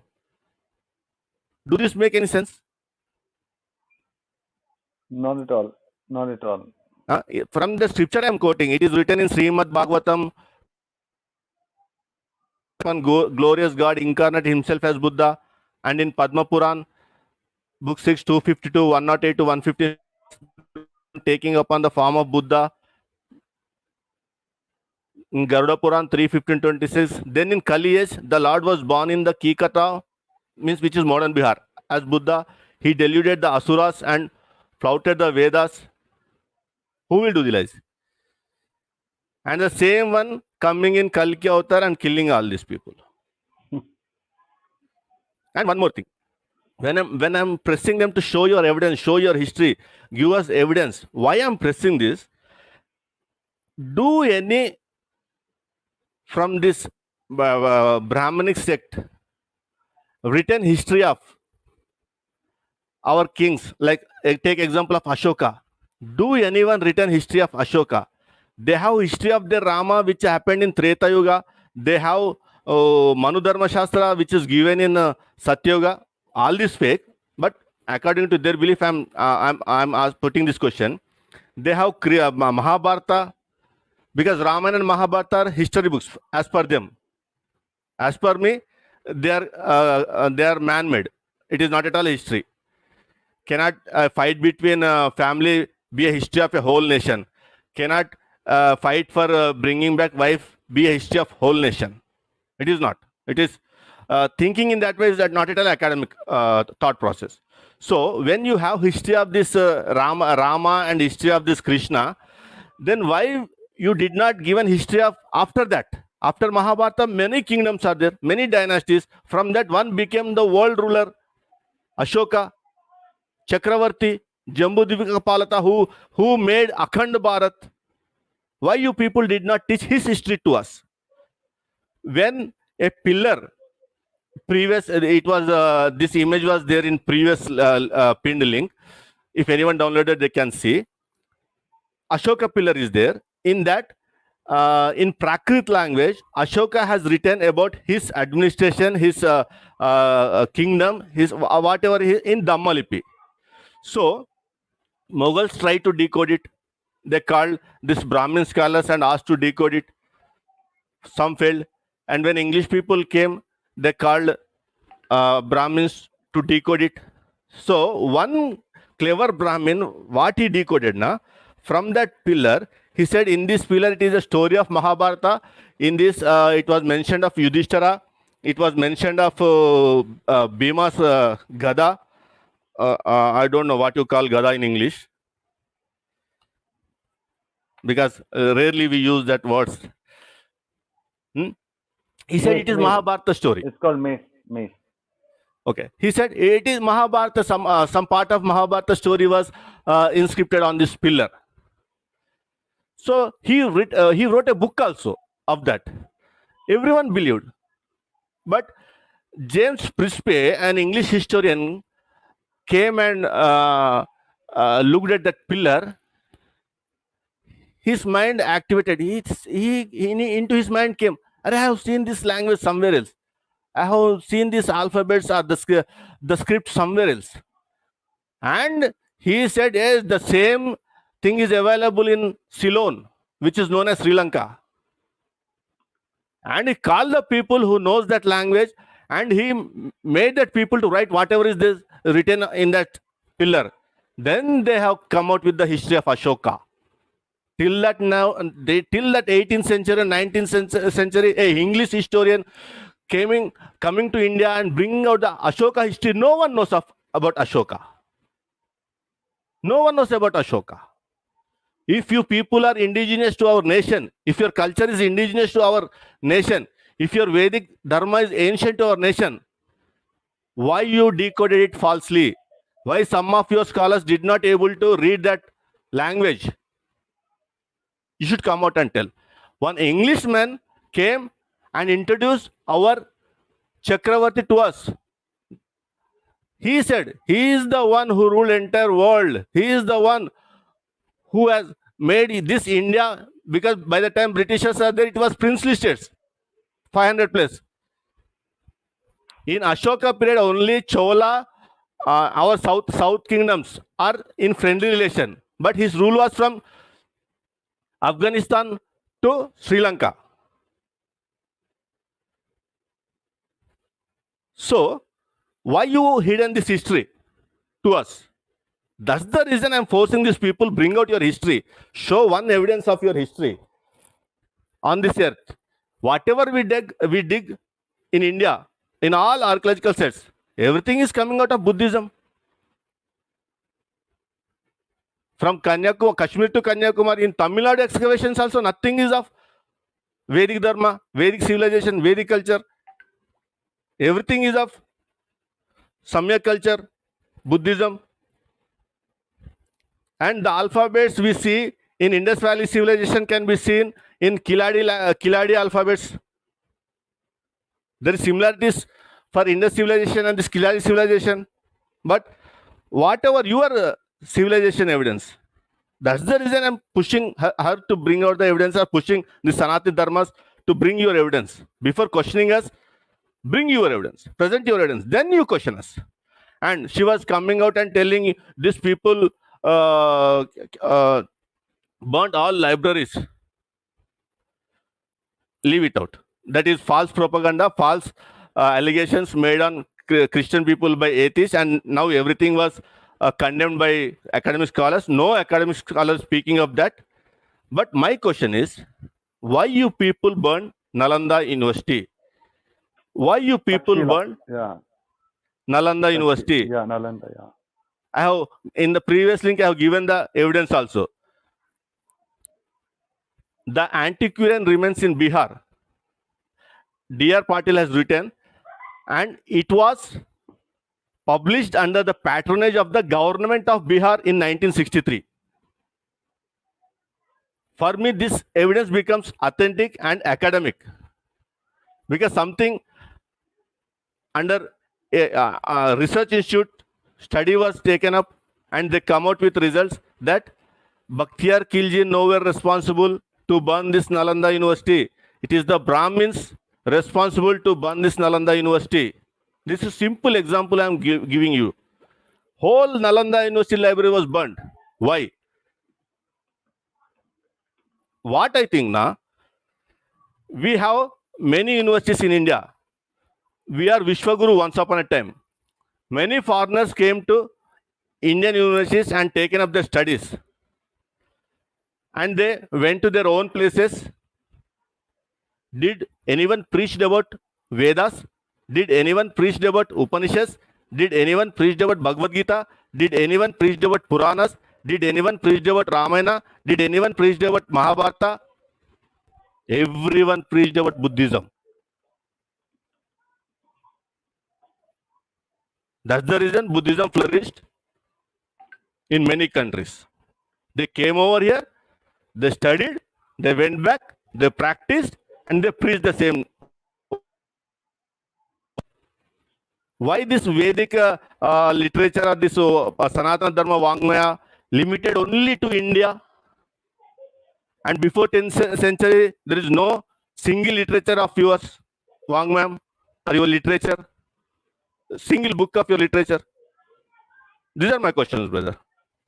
Okay, brother. Last point is one fallacy which he had made. So by that we can just go to the interaction section, because I can see a lot of cryings in the chat. So you can directly come up and cry if you need it. So I'm just going to play the Christians believe in historicity of Jesus, since millions believe in that. That is a claim which they made. So we want to address that, and we will conclude the session, and we'll come back to audience. So I'm just going to play that. No, he must be a historical person because so many people are believing. Yeah. That's a fallacy. That's a logical fallacy. Appeal to numbers. So when this new convert sees, for 5 or 6 or 10 Sundays continuously that so many people are praising Jesus, and at the same time, many of whom are actually converts, previous Hindus. So many people are saying good things about Jesus and saying bad things about Hindu gods. They must be right. Okay, that's all. So by this we can conclude. So brother Naren or Naveen, you can just add on this, and we can conclude the session. Yeah, let Naren brother conclude the session. Yeah, Naveen bhai. Thank you again. But okay, I'll quickly do this because I really want to interact with the team, with the people who are there in the So audience. meanwhile, Naren bro, I will just open the hand raise for the audience. If someone has Yeah, to yeah, please. refute this point, so you can come up. I have opened the hand raise. You can come up meanwhile, so we can have an interaction. So Naren bro, you can go ahead. All right. First of all, with such a claim that is Jesus was a myth, it is something like you have to come up with evidence that he didn't exist, so to say, because across the board, across the world, scholars, whatever be the case, are in consensus to that, whether it is atheists, Christians, non-Christians, people who left Christianity, whatever be the case. There will be a handful, 4, 5, 10 people somewhere who would be saying that he didn't exist. So it will be something like this. The earth is circular, right? So there are millions of scientists who would agree with that. And there are some people, if you go online, there's something called as a flat earthers, who believe that the earth is flat. So the flat earthers cannot really ask the people who believe that the earth is circular to prove that the earth is circular. They have to prove that it is flat. So the burden of evidence. Now, with regards to the evidence part, historians, there is a way of which by which historical books are read. You might not agree with the theology of the Bible. You might not agree with the other with the miracles done by Jesus. You might not even you might even disregard that Jesus even was resurrected. But saying that Jesus did not exist is really beyond comprehension. Now, coming to that point where she says that people are believing because millions of people around the world, how can they not? How can they believe in something which is false? That is, I don't know any single Christian which uses that argument. Do you? Do you know any Christian who says because so many people are believing, that's why it must be true? That is used by the Sanatanis.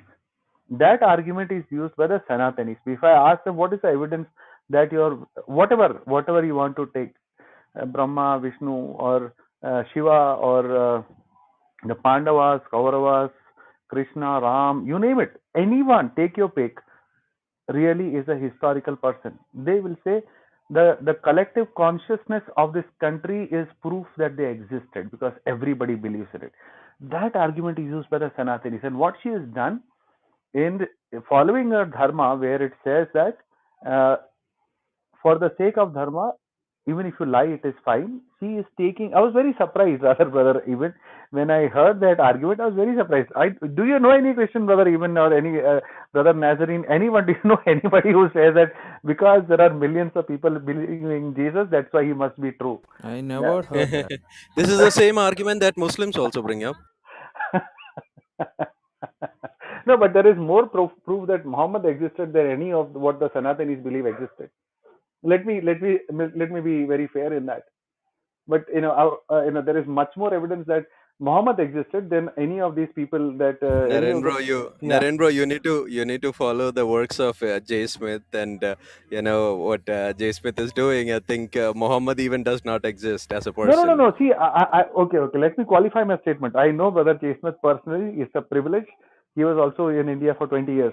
So anyway, that said, I am not saying that Muhammad is a 100% historical figure. Okay, I have seen the work of J. Smith and I agree with most of it. No, But no, I'm I saying, understand. I understand. As in, like huh, in terms of books, in terms of scriptures, in terms of credibility, I think Islam can bring in a better credibility than yes, yes, the existence of any that's what I'm deities saying. of Hinduism. As comparison, ye andon mein kana raja wala scene hai. So Yes. Andome Kana Raja, from that sense, there is much more evidence that Muhammad existed as a historical person than any of whatever the Sanatanis believe in is a historical fact. Much more, much more. There is incomparable evidence. Again to make it a point, even I am not sure that Muhammad really existed or not, but there is much more credible evidence to that effect. Anyway, then what the Sanatanis have to behave. So anyway, so let me not speak anymore. It's been 2 hours now. Let us hear what the audience has to say, Yeah, and yeah, yeah. sort out any queries. The Narendra, I got surprised because Sanatanis are just writing so many comments, even using abusive language, why but is Shastri not they are coming up? Why they is are not Shastri in not brave coming up? enough to. Yeah, 1 second. They are not brave Shastri. enough to. Yeah, he came. They are not brave enough Yes, to. what do you want from me? Shastri, just mute. I will come to you. Wait a minute. Yeah, just Shastri at least show the braveness to come up, and brother Raj also Sanatanis show. are never covered, you know. Sanatanis are never. Don't show your culture, bro. Just wait, He has man. a picture of a coward. Nasrin bro, You just are wait. covered, man. No problem. Shastri, don't show your culture Mahatma here. Please, Savarkar is please, not a please, coward. You please, are please, covered. please, please, please, please. Mute your mic. I will come to you. Please show the decorum. Okay, thank you. Anyway, I'm just moving. Brother Joby, can you hear me? Yes, I can. You are a Christian? I am a Christian. I'm a Roman Catholic. I used to Okay, practice. can you just wait for another few minutes because I'm in a hurry to go to this refutation upon opposite voice. So can you just wait for a few more minutes? Oh yeah, no Okay, then issues. that's Okay, great. carry on. That's great. Okay, so brother Raj, I think you are the opposite sound for what we have raised. So you can just speak right now. I don't know where to start, to be honest. Thanks for the opportunity. I'll start with your last statement. I mean, you make a personal comment and then you expect someone not to react. Is that decorum? What? You just commented on somebody's DP No, or someone we here commented. the topic is not decorum. What is decorum? Here the topic we have clearly explained what is the topic. So don't Sure, catch sure. on some words. So go Okay, to we'll the leave that topic and speak. aside. So Yeah. don't make personal comments. That's my No, first. it's not a personal comment. As a moderator, I did that. It's my duty. Okay, just go to the topic and speak. Sorry, please, can you just Please clarify? So come to as the a moderator, topic, you'll or get else, yeah, personal, if is you it? want to waste the time, go down I and am waste the not time. wasting time. I'm Okay, then asking come to the proofs. point. What is your question? No. Just come to the point. The If you point have is, any refutation regarding the topic which we spoke, you can come to the point. Otherwise, you right. can just move down. Oh, sure. Muhammad existed, and there is more proof for this than any Sanatani. Right. That was one of the statements. Give some proof, please. Give some proof. Okay, so Naveen bhai, you want to do this or should I? Hello, am I audible? Narendra, I think he's not hearing, so you can just continue.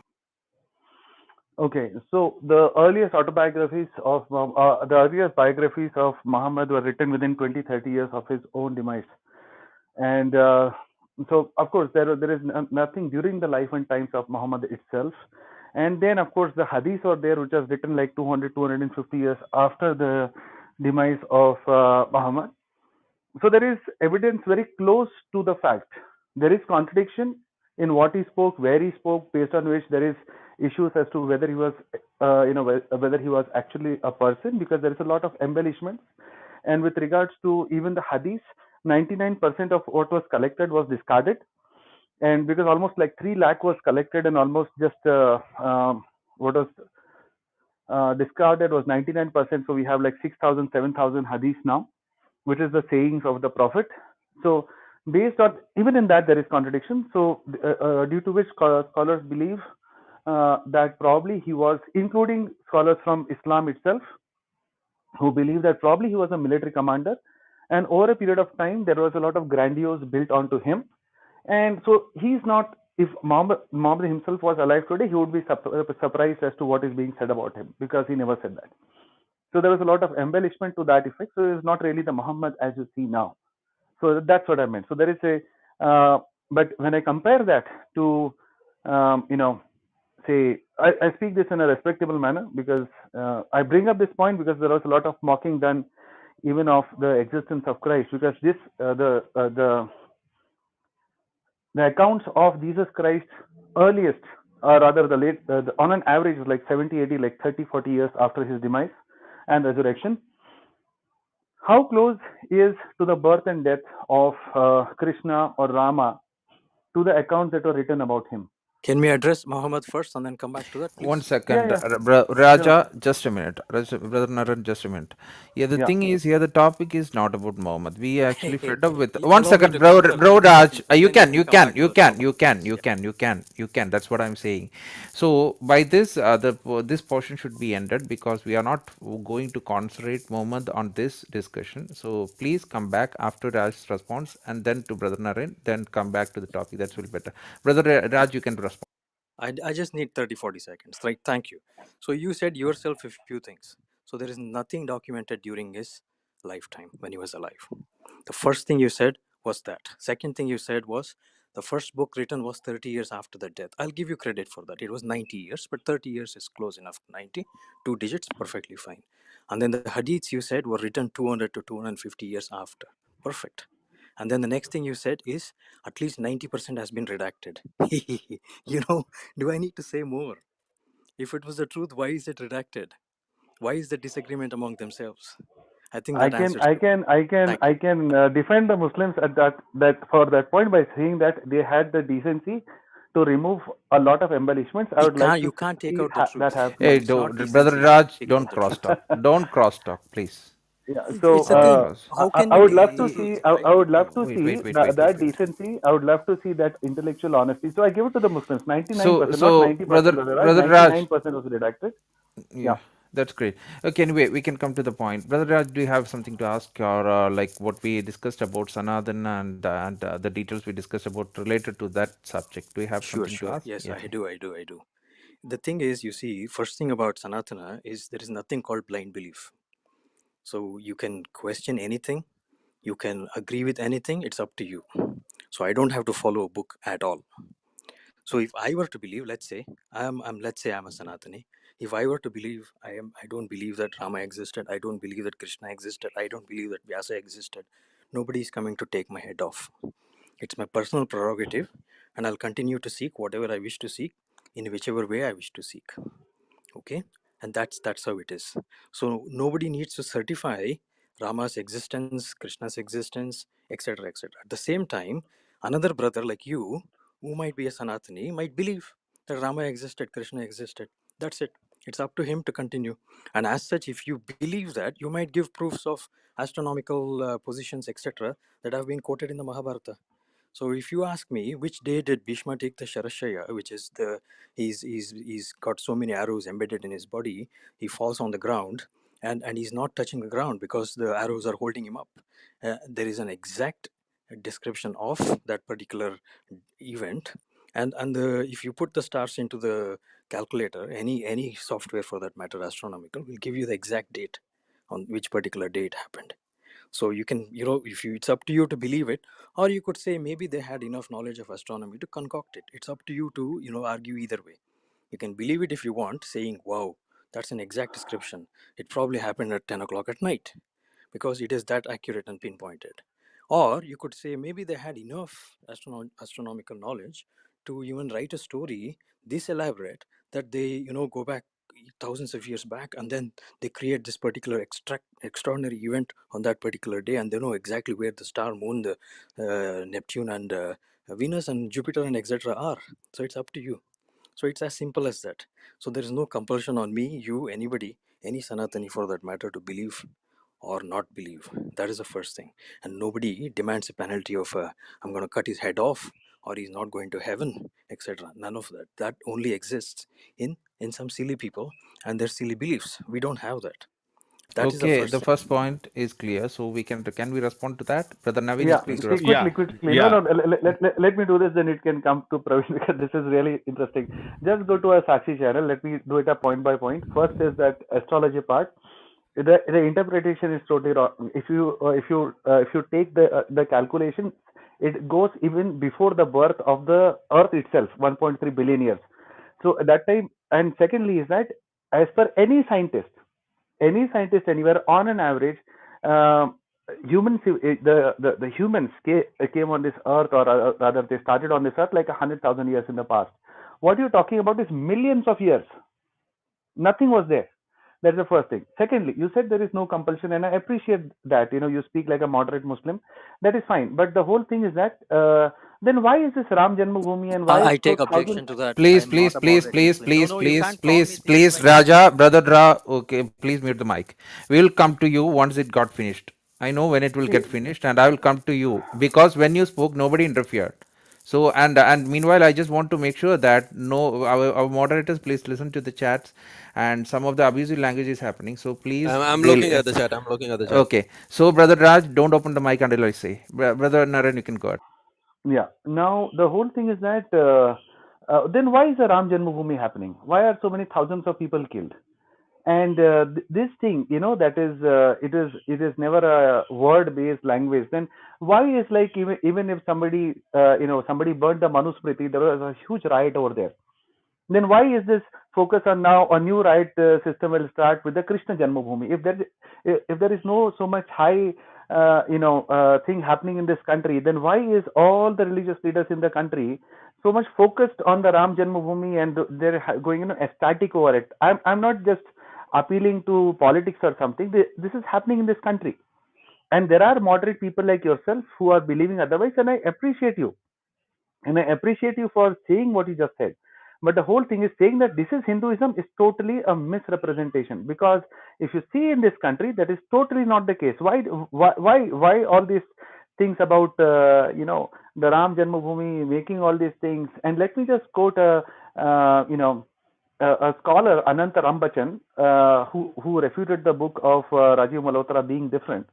He's a scholar in his own right, and and he writes in his book, in the limits of scripture. This is Anantaram Bachchan. He is a scholar in his own right.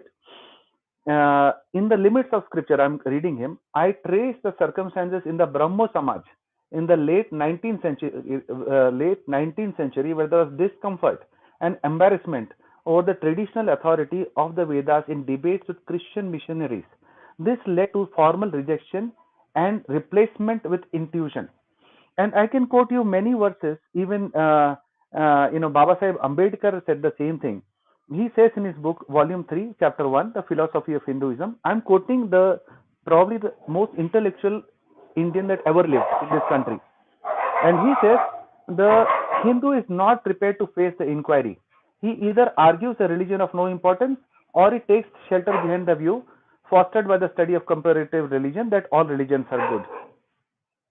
And the life of the Hindu is regulated by, I'm reading Baba Sahib Ambedkar, so please don't be offended, by religion at every moment of his life. It orders him how during the life he should conduct himself, how on death his body shall be disposed. It tells him how and when he shall indulge in sexual impulses.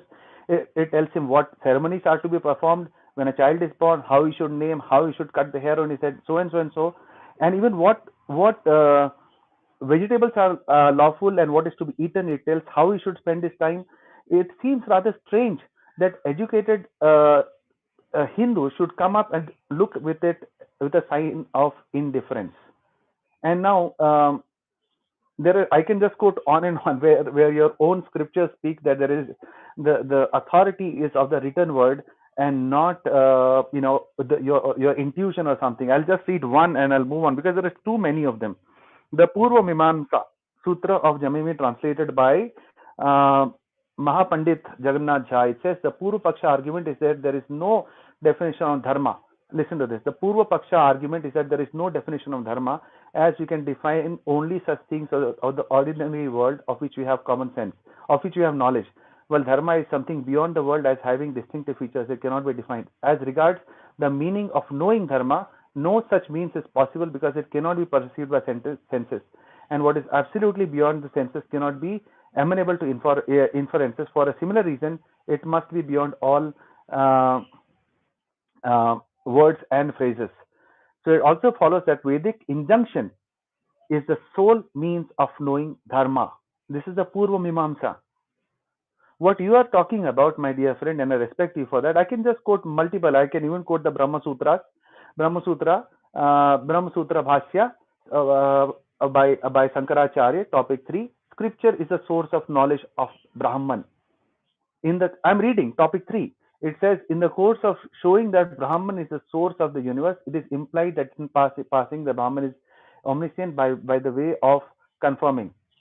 In that, Brahman is the yoni of the great scriptures like the Rig Veda etc., which are supplemented by other scriptures that are sources of knowledge which reveal all things like a lamp. So I can just go on and on, my friend, but whether it is empirical evidence that you see in happening around the world, or if you're looking at even traditional, that is the book, it is not in sync with what you are saying. That is, I don't need to believe in anything, because then this whole country would have been probably the most developed country in the world at this time with no division. Yes. Naveen, Yeah, brother, brother. you had to say something. Can I talk, brother, for a few minutes? Please, can 1 I 2 minutes. respond? Excuse me. Yeah. I need to Brother respond. Naveen, you can. Hey, Yeah, Raj, brother, hold on. in continuation to you only, you can respond to both of us at a time. How many? There's at least 10 different questions he's already asked, brother. No, I just want to respond to your exclusiveness thing. You said you people are free to follow anyone, anything. To that extent, I agree. You people, if you want to follow Vaishnava Sampradaya, you are free to follow Vaishnava Sampradaya. But you are not free to worship at the same time Lord Shiva or Goddess Devi. If you are following Shaiva Sampradaya, you are free to follow only Shaiva Sampradaya. At the same time, you are not permitted to worship Vishnu and the goddess. If you are following Shakta Sampradaya, you are free to follow Shakta Sampradaya with your whole heart. But you are not free. You are not permitted to follow at the same time Shaiva Sampradaya and Vaishnava Sampradaya. And even you are for these three exclusive thing, I have references. The references are from Bhagavad Gita 1866, Bhagavad Gita 331, Padma Purana, Bhumi Kanda 9611, Brahma Vaivarta Puranam, Prakriti Kanda 31, 15, 16, Devi Bhagavatam Skanda 6, 34, 33 to 34, 44 slokas, where your own scripture speaks of exclusiveness of three religions. Shaiva religion says, if you worship Vishnu and Goddess, you will go to Narka. Vaishnava religion says, if you worship Linga and Goddess, you go to Narka. And Devi religion says, which is Shakta Sampradaya, if you worship Vishnu and Shiva, go to Narka. And from Atharva Veda 12.5.62, the Bhashyam goes like this. This is translated from the Hindi Bhasha. वेद निंदक को काट डालो, चीर डालो, फाड़ डालो, जला दो, फूक दो, भस्म कर दो. Then where is that freedom you are talking about? Let Are you him done? speak. Are you Let's done? do it. Yeah, let Brilliant, Raj brilliant. First speak. thing first, don't ever say personal things about other people, okay? You speak like a moderate Muslim. What does that supposed to mean? I say you speak like an idiot or you speak like a jihadi. Does that make sense to you? So you should not do things like that. Okay, that's the first thing. Right, I will address the issues now. So you say, oh, is this, that? Let's start with the last question. So there is contradictions here, etc., etc. Okay, listen. People can write what they want. People can tell you what they want. People can prescribe what they want. It's up to us. So there is nothing like prescription for me. Do you understand? So Shakta Sampradaya, Shaiva Sampradaya, Vaishnava Sampradaya, they believe their mother's biryani is the best. Let them carry on. It's their wish, it's their choice. Nobody is saying you can't eat any other biryani. That is not the point here. It's just total ignorance to say I have to accept it. I do not have to accept it. That is the point. Second thing, when you say, yes, the written word is a source of knowledge. Yes, it is a source of knowledge. Veda is a source of knowledge. That's all. For a seeker, it is a source of knowledge. He can choose to look at it. He can choose not to look at it. He can accept it. He can debate it. He can discard it, etc., etc. You don't have the choice. I do. Written word is not an authority. You can claim as much as you want. I can throw everything. I can burn everything. Can you? Can you burn your book? I can. That's the point I'm trying to make. No authority for me. You are the one who is being dictated. You are the one who is behaving like a slave. I don't have to. I am the king and I choose. As far as Ram Janmabhoomi, do you understand what history and identity is? I'll come to Ambedkar in a minute. Oh, why is Ram Janmabhoomi happening? Ram Janmabhoomi happened because of this. The Rajputs around Ayodhya did not tie a pagdi for 550 years. They threw away their headgear, saying only after building this temple back we will tie headgear. They waited 552 years. That is nearly 30 generations. That is called history and that is called identity. And we took it from the most highest court in the country with the most peaceful means possible. We're 85% people. We can take it in 3 minutes. We can take whatever we want in 3 minutes if we want to, but we don't do it. Okay, as far as Ambedkar goes, I agree with whatever you said completely. Yes, Ambedkar is saying inquire. So let's say, do you have a chance to inquire? Do you have a chance to question anything? Do you have a question to? Do you have a right to question virgin birth? Do you have a right to question resurrection? Do you have a question to even ask, is this scientifically possible? Do you have a question to get out of your religion and come back into it? Do you think you're allowed to even do it? Do you think Orthodox Syrian Church is accepting of all the neo converts that are happening yesterday and etc.? Do you think there are intermarrying? What nonsense are you talking about? Ambedkar is saying at least you have a chance to inquire. Of course, we do have a chance to inquire. I have a chance to discard. I have a chance to throw it out. Do you know that? The only thing that is allowing me in my what you say is my conscience. There's nothing beyond that. I question, I get the answer. If I don't get the answer, I seek again. I might read Vedas, I might read another book. It doesn't really matter. I might not even know what to read. I might just follow. I might just give away food and call it that's my dharma. In fact, when I went seeking, people asked me, what are you looking for? I said, I don't know. I don't know. I don't even know the question. That's what I said. And they said, maybe you don't know the question, but I'll tell you an answer. You seems to have resources. Maybe you should just do anadhanam. That itself is plenty. That gave clarity to me. See, I have a clarity in my mind already. I do not need any scripture to tell me that. I don't need any book to tell me that. I do not need a prescription. I will not go to hell. But what about you? Ask, please, if you have the guts, question what happened to what is virgin birth, what is resurrection, how can anything be created in 7 days, what is a moment, how is a 56-year-old marrying a 6-year-old? Ask any of these questions and suddenly you will go to hell, or maybe your spine and cranial discontinuity might even happen. So you don't have the choice. I do. Raja, are you sure you came to the right place? Addressing I am. Nasrin bro, let him You said complete. you will Let not him interrupt complete. me. Yeah, Raj, just complete. Yeah, that's it. Okay, so word is not written. Sorry, written word is not authority for me. Written word is authority for you, for fools. For us, no written word is authority. For me, only my conscience is authority. Jai Hind. Thank you for the opportunity, though. So you are a free thinker. Ultimately, he says he's a free thinker. No, Okay. Yeah, whatever you are speaking, Sanatana there is a should free be thinker. some base. Wait, There wait, should No, be no, no. some. Navin. Let me answer in Base his is the language. conscience. wait. So, Base is not a Raj, stupid book. just mute the mic. Nasrin, Naren bro, you can. yeah. So let me just answer in his language. So the point is, he just said towards the end that those who believe in authority and all are fools and whatever be the case. So he's in essence referring to both Christians and Hindus. What he is essentially doing is, see, you can make up your own theology on the fly. You're a free thinker, as brothers rightly said. Then you're not really. We are at this time talking about Sanatan Dharma. You cannot, if you're talking about Sanatan Dharma, you have to go back to defining what is Sanatan. You are a nobody to define Sanatan Dharma. Neither I am anybody to define Sanatan Dharma. The books, the source, the absolute source from where the definition comes. You can do whatever you want. You can say, I'm becoming a cow butcher now, I'll set up my own this thing and I'm a Sanatani. That's your thing. But as per the books, what does it mean? Who defines it? You can make up your own theology on the fly. You can say, okay, I'm this, I'm that, and whatever be the case.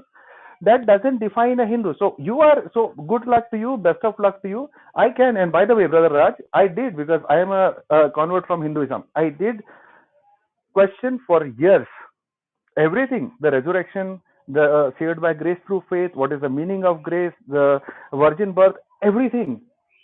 You can't even do that because you have nothing. You have nothing absolute. I can, even a Muslim can, but you can't as a free thinker because you have no absolutes. But saying that a Hindu doesn't have absolutes, you are nobody to define who's a Hindu. Neither I am. I have to go back to what the book says. Who are you to define what's a Hindu? You are a nobody. I am a nobody.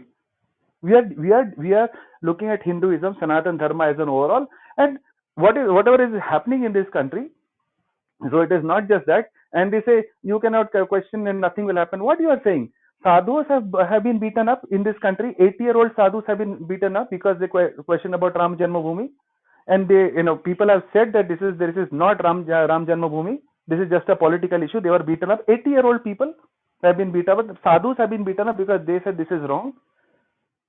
So whatever, it is 3 minutes or whatever, and thank God it didn't, because you said it right, Raj. That is, in 3 minutes you could have taken over.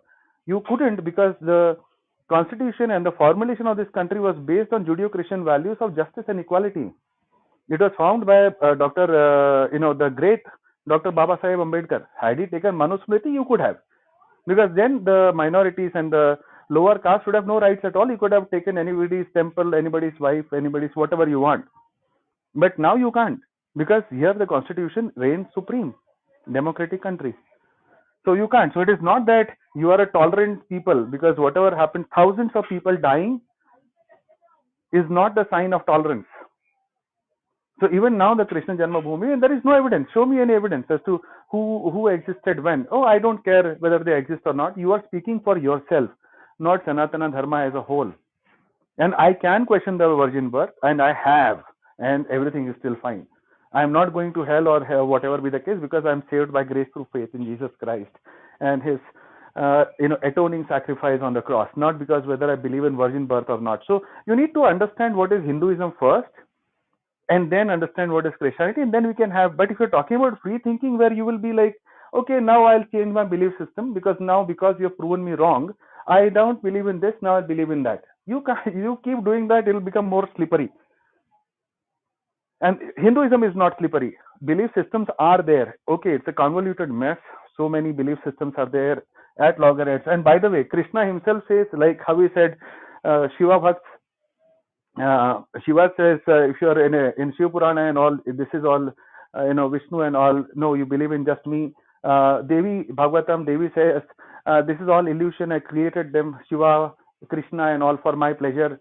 In Krishna Bhagavatam, in Bhagavad Purana or in Gita also, where Krishna says that if you worship anything else except me, you are worshipping demigods. You'll have to come back again and worship me so that you can get moksha. This is your books. You can make your own book. You can write, say, Hinduism 2.0. That's where the phrase of Neo-Hindus have all come. Neo-Hinduism, where all the spirituality and believe whatever you want. So that is not Sanatan. We are discussing now here Sanatan Dharma, which is there from the Vedas. It doesn't allow you to reject. You rejected, that's good for you. I'm happy for you. Maybe you'll come to the truth someday. But that is not, we are not discussing your belief system. We are discussing Sanatan Dharma. We are discussing Orthodox Christianity. Yes. Brother, Can, one second. Shloka in Bhagavad Gita said that Can you Shastri, we will come to repeat you. that? Shastri will come to you. Wait a minute. Brother Naveen, you want to add something? Yeah, Please just, brother. Yeah, go ahead. Yeah. but I need to Uh, respond to that, please. Yeah, you can, because you are the person who is having enough time to respond both of this. No problem. You can take your own time. But Naveen, brother Naveen and Naren, one by one, you can be Okay, okay. maybe someone missed your point. The other will address that. So wait for that. You can take your own time. Naveen, bro, you can. yeah. And dear Raj brother, never come up and say we are 85%, we can take it in 3 minutes. You are 5% and we are remaining, the indigenous people. You know what? That's why we have more than 60 MPs. Don't forget that. Shastri, just wait. Can Yeah. we move him down? Can we move Shastri down for No, a no, minute? no, no need. Let him be See, there. this is all you can do. You don't have anything else. Shastri, Shastri, mute your mic, please. And One never second, come up Naveen with bro. the One story second, Ram Janmabhoomi that Naveen Rajputs did bro, not wear their Naveen pagadi for bro, 500 years. Naveen bro. 1 second, Shastri, don't open your mic because I want you to speak after this. Because See, I if you know tell absurd things, I you have to open my you mic. I say can absurd things. respond to that, man. After this, you can respond. No, We I will can't give because enough you're time. bullshit. I Then will wait have to for open my that. We mic if you tell absurd things. expose it after this. Okay, just wait for your turn. Naveen bro, you can go ahead. And the judgment copy, when we read at the end of the thing, the judgment is in favor of the majority. We are deciding to give this land to these people to build their temple. It is not that they got 100 proof evidence that this belongs to Ram. No, it's not like that. It is given keeping considering the majority of people having faith of this. So we are giving in favor of them. That's the judgment copy. When you go and read the judgment copy, that is the understanding of the judgment copy. And after that, when they started digging, entire Buddhist tradition is coming out. You are hiding that from the world. When Buddhists put what we call in Supreme Court, they approach Supreme Court and they said these are the evidences of Buddhist culture. Why don't you give that land to us? As their majority is less, their voice is not heard. And simple example, a layman can understand. When the Saket is named as Ayodhya after 185 BC, then in Ramayana, how can it will be written as Ayodhya? It should be written as Saket. When the Ceylon became Sri Lanka in front of our eyes, then how come Sri Lanka is written in Ramayana? Lot of things are there to discuss and debate. You cannot come and show your attitude. We are 85% in 3 minutes. We'll wipe out. No, brother, you are 5%. Brahmins 2%, Kshatriyas 2%, Vaishyas 1 or 2%. Your caste Hindus are only 5%. Remaining are all outcasted. They never come with you because recent incident, 9-year-old boy beaten to death. Is that dharma you're talking about? For drinking a glass of water from the pot. B, allow people to discuss, give them chance to discuss, allow people to take their own decision based on discussions. We are discussing and we are not putting everything on your head and we are not forcing you to accept our argument. We are putting your argument. We are giving you time. Whatever we are showing, we are presenting, we are giving to you, linking up there. These are the evidences we are speaking of. From these evidences we are speaking up. You go back. You can check that. If you are wrong, you can come back. We are always open for discussion. We never come sitting in our own comfort zone about our belief or faith. We confront and we open to discussion. We take questions, we answer them, and we put back the questions. We apply the same logic which you people apply to us. The same logic will be applied to you people also after giving answers to you. The Kamakshi Dhanraj, what she did, it is closed clubhouse room. Only Hindus are there, no representation from Christianity, Christian side.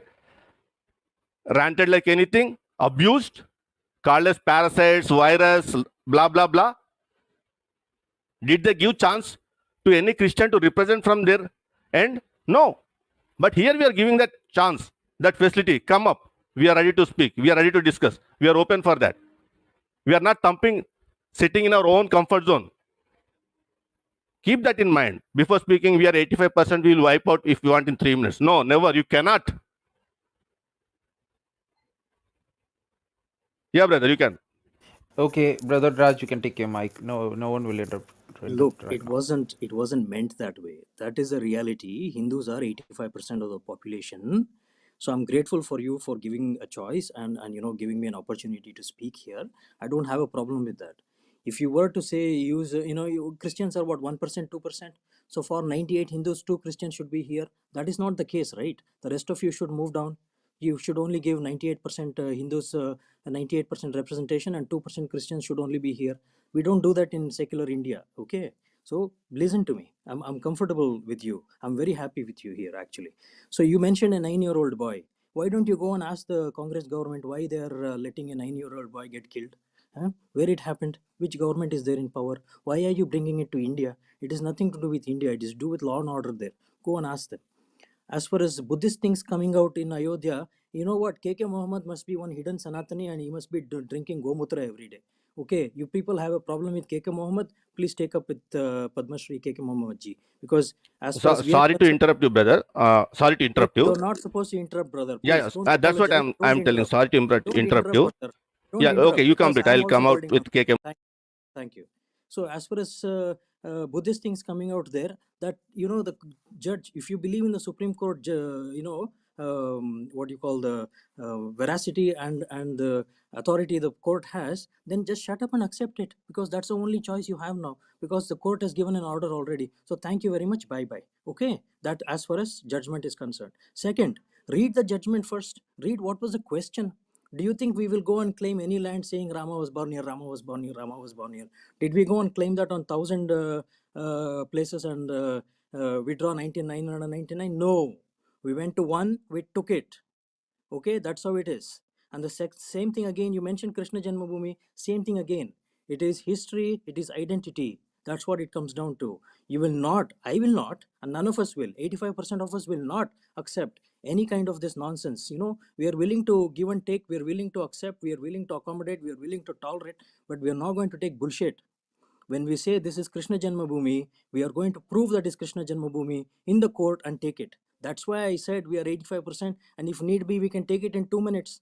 But that you read it wrongly, so let's not say it. Let's not say things like that, because it leads to misunderstanding and misinterpretation. So leave that alone. But there was nothing Buddhist etc. coming out of it, because judgment is given, and you can keep cribbing as much as whatever you want. That is not going to change the judgment. Judgment is done. Thank you very much. As far as rejecting scriptures, I said I have a right to reject scriptures. You don't. It is prescribed to you. You lose your head. You will be ostracized. You will be kicked out. You will not be allowed in the church. They will even take you, as I said to you, your cranium and the spine will get separated in another. So you don't have the choice. I have the choice. That's what I said. I didn't say I rejected. I said I have the choice to reject. As far as scriptures and belief goes, I can believe if I choose to, I can ignore if I don't have to. You don't have that choice. This is what I'm trying to do. So for those idiots who are saying Raj doesn't believe in scriptures, I do believe in scriptures. It's my choice. But I have a choice not to believe in them as well. As far as understanding Hinduism and then commenting on it, as far as understanding Christianity and then commenting on it, look, listen, if you give somebody a platform, give him at least the benefit of doubt, saying he might at least know something. Don't get personal. I understand enough to talk about it. Okay, I understand enough that the world wasn't made in 7 days. I understand enough that you can't resurrect someone. I'm a physician. I resurrect people when they are dead. But I can tell you the defibrillator was not available in 2000 years ago, etc., etc. Okay, you said thousands are dying. Thousands are dying. How many Hindus have actually gone and killed innocent people? How many Sanatanis have gone and killed? How many RSS people, how many BJP workers have been convicted? What nonsense are you talking about? Where is the killing happening? Who is Kamlesh Tiwari? Why was he beheaded? Who is Nupur Sharma? Why is she hiding? Who was that Thomas, somebody whose hands got chopped in Kerala? Why? Just because he set a question paper and he asked a question. This you're telling us? Are you accusing us of killing 1,000 people? Causing the deaths themselves, and then accusing other people who are actually suffering. Who is Praveen? What's happening in Karnataka? Who is Harsha? What's happening in Karnataka? You're telling us? Retaliation takes 1 minute. Hindus believe in the constitution. You mentioned constitution. Agreed. That is what we believe as well. That is why you are safe. That is why you're safe. If we had thrown the constitution out into the wind, nobody would have been safe. Like how what's happening in Afghanistan, what's happening. Pakistan had nearly 20% Hindus, less than 1% now.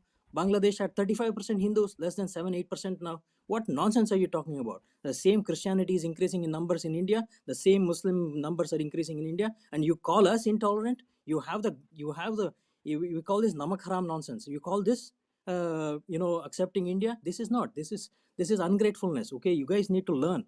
You cannot find another country that is as good as India, as tolerance as India. Don't give bullshit. Thousands dying. How can you even say it with a straight face? Bro, I think you're repeating. Honestly, how can you even say it with a straight face? No, Huh? I think you're repeating once again. Can you just Yes, I conclude it? am, because I need you to Don't do get that it into because your it's head. waste of time. Okay, Please conclude. thank you. Jai Hind. Okay, wait for the answer. Naveen bro, Yeah, as per Naren bro, KK Mohammed, you can one second. You can answer and we can move on to Shastri next. yeah, Okay. regarding KK Mohammed, was he part of Ayodhya's excavation? If he was part of Ayodhya's excavation, what is the time period? Can you give the evidence? It's to Brother Raj, right? By the judgment has been given, there's no point going back to anything anymore. Do you believe in the Supreme Court or not? Because if you're not, then you are a Deshadrohi. Judgment is given. Judgment is given. It can be questioned, and it was questioned by the Buddhist organizations. Everyone is silent. In Tamil Nadu, they went to court, they fought, they brought back their Buddhist heritage, and they said this is not Hindu temple, this is Buddhist temple. They taken back last month only. I suggest you go and question it and get in jail for contempt of court. All the best. And you cannot simply say whatever comes to your mind. Speak with evidence. This is a minute. See, thousands are killed. My basic question is, before 10th century, where you people are? Where is your history? How Adi Shankaracharya eradicated Buddhist monks and built his empire, evacuated all Aramas, occupied and eradicated. What? Wait. Who eradicated what them? Nonsense Wait. He won the Hello. Just mute. Excuse me. Don't mute me. Raj. When you asked us to one second. When you asked Shastri, speak whatever you are Shastri, I am forced to move you down. Don't make me do that. Please mute your mic.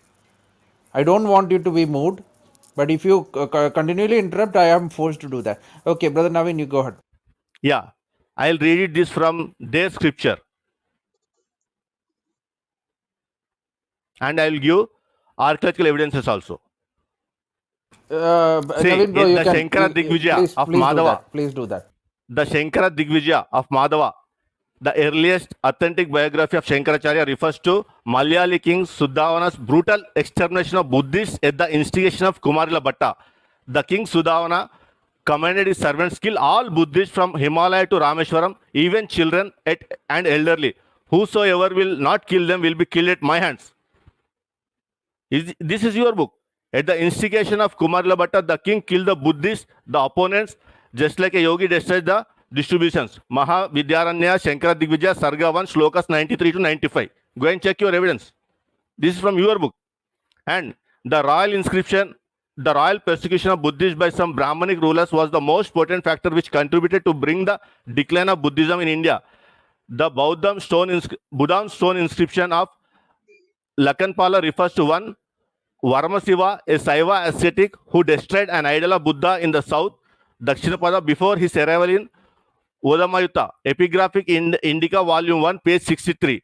A Chalukya inscription of 1184 AD refers to a feudatory chief, Mahamandaleshwara Viruparsadeva, who is described as a forest fire to the Jain religion, a destroyer of Buddha religion, a demolisher of Jain Basadis, and establisher of Shivalinga Simhasana. He destroyed several Samyas at Paryalag. This is from Annual Report of the Archaeological Survey of India, 1929 to 1930, page number 171. Like this, I can quote n number of evidences. My basic question of this discussion from the starting is, before 10th century, where you people are?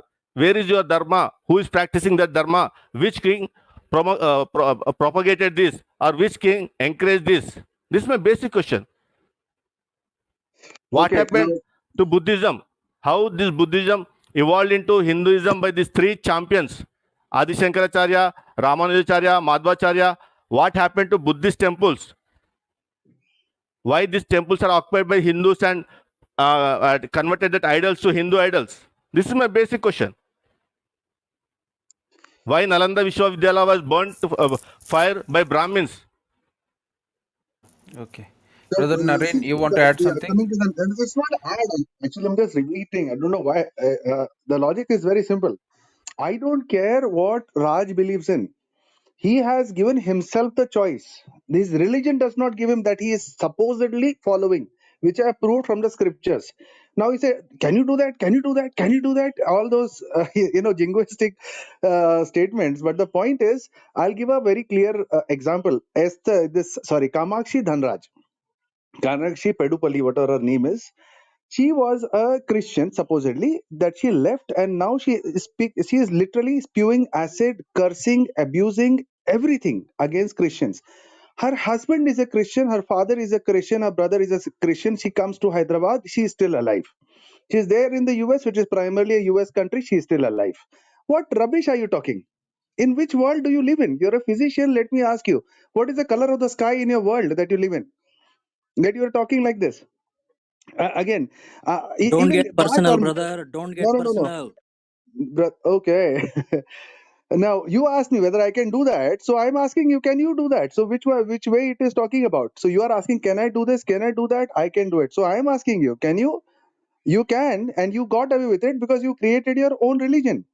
You created, it's not Hinduism. I prove it from the scriptures. No Orthodox Hindu in the country will accept, because that's not what Orthodox Hinduism all about. You created your own faith. Best of luck to you. So bye bye from Hinduism, because that's not Hinduism. I am not defining Hinduism. You are nobody to define Hinduism. Neither I am anybody to define Hinduism. Hinduism is defined from the Orthodox scriptures, which doesn't give you the right. The burden of proof is on you to prove that your religion. So don't tell me I can do that and nothing happened to me. Yeah, because even in India, many Christians are also living the faith, many Hindus are also living the faith. Nothing happens. It's a democratic country built not on Manusmriti, but on the democratic constitution formed on Christian values of justice and equality. Had it been formed on Manusmriti, it would have been like Afghanistan and stuff.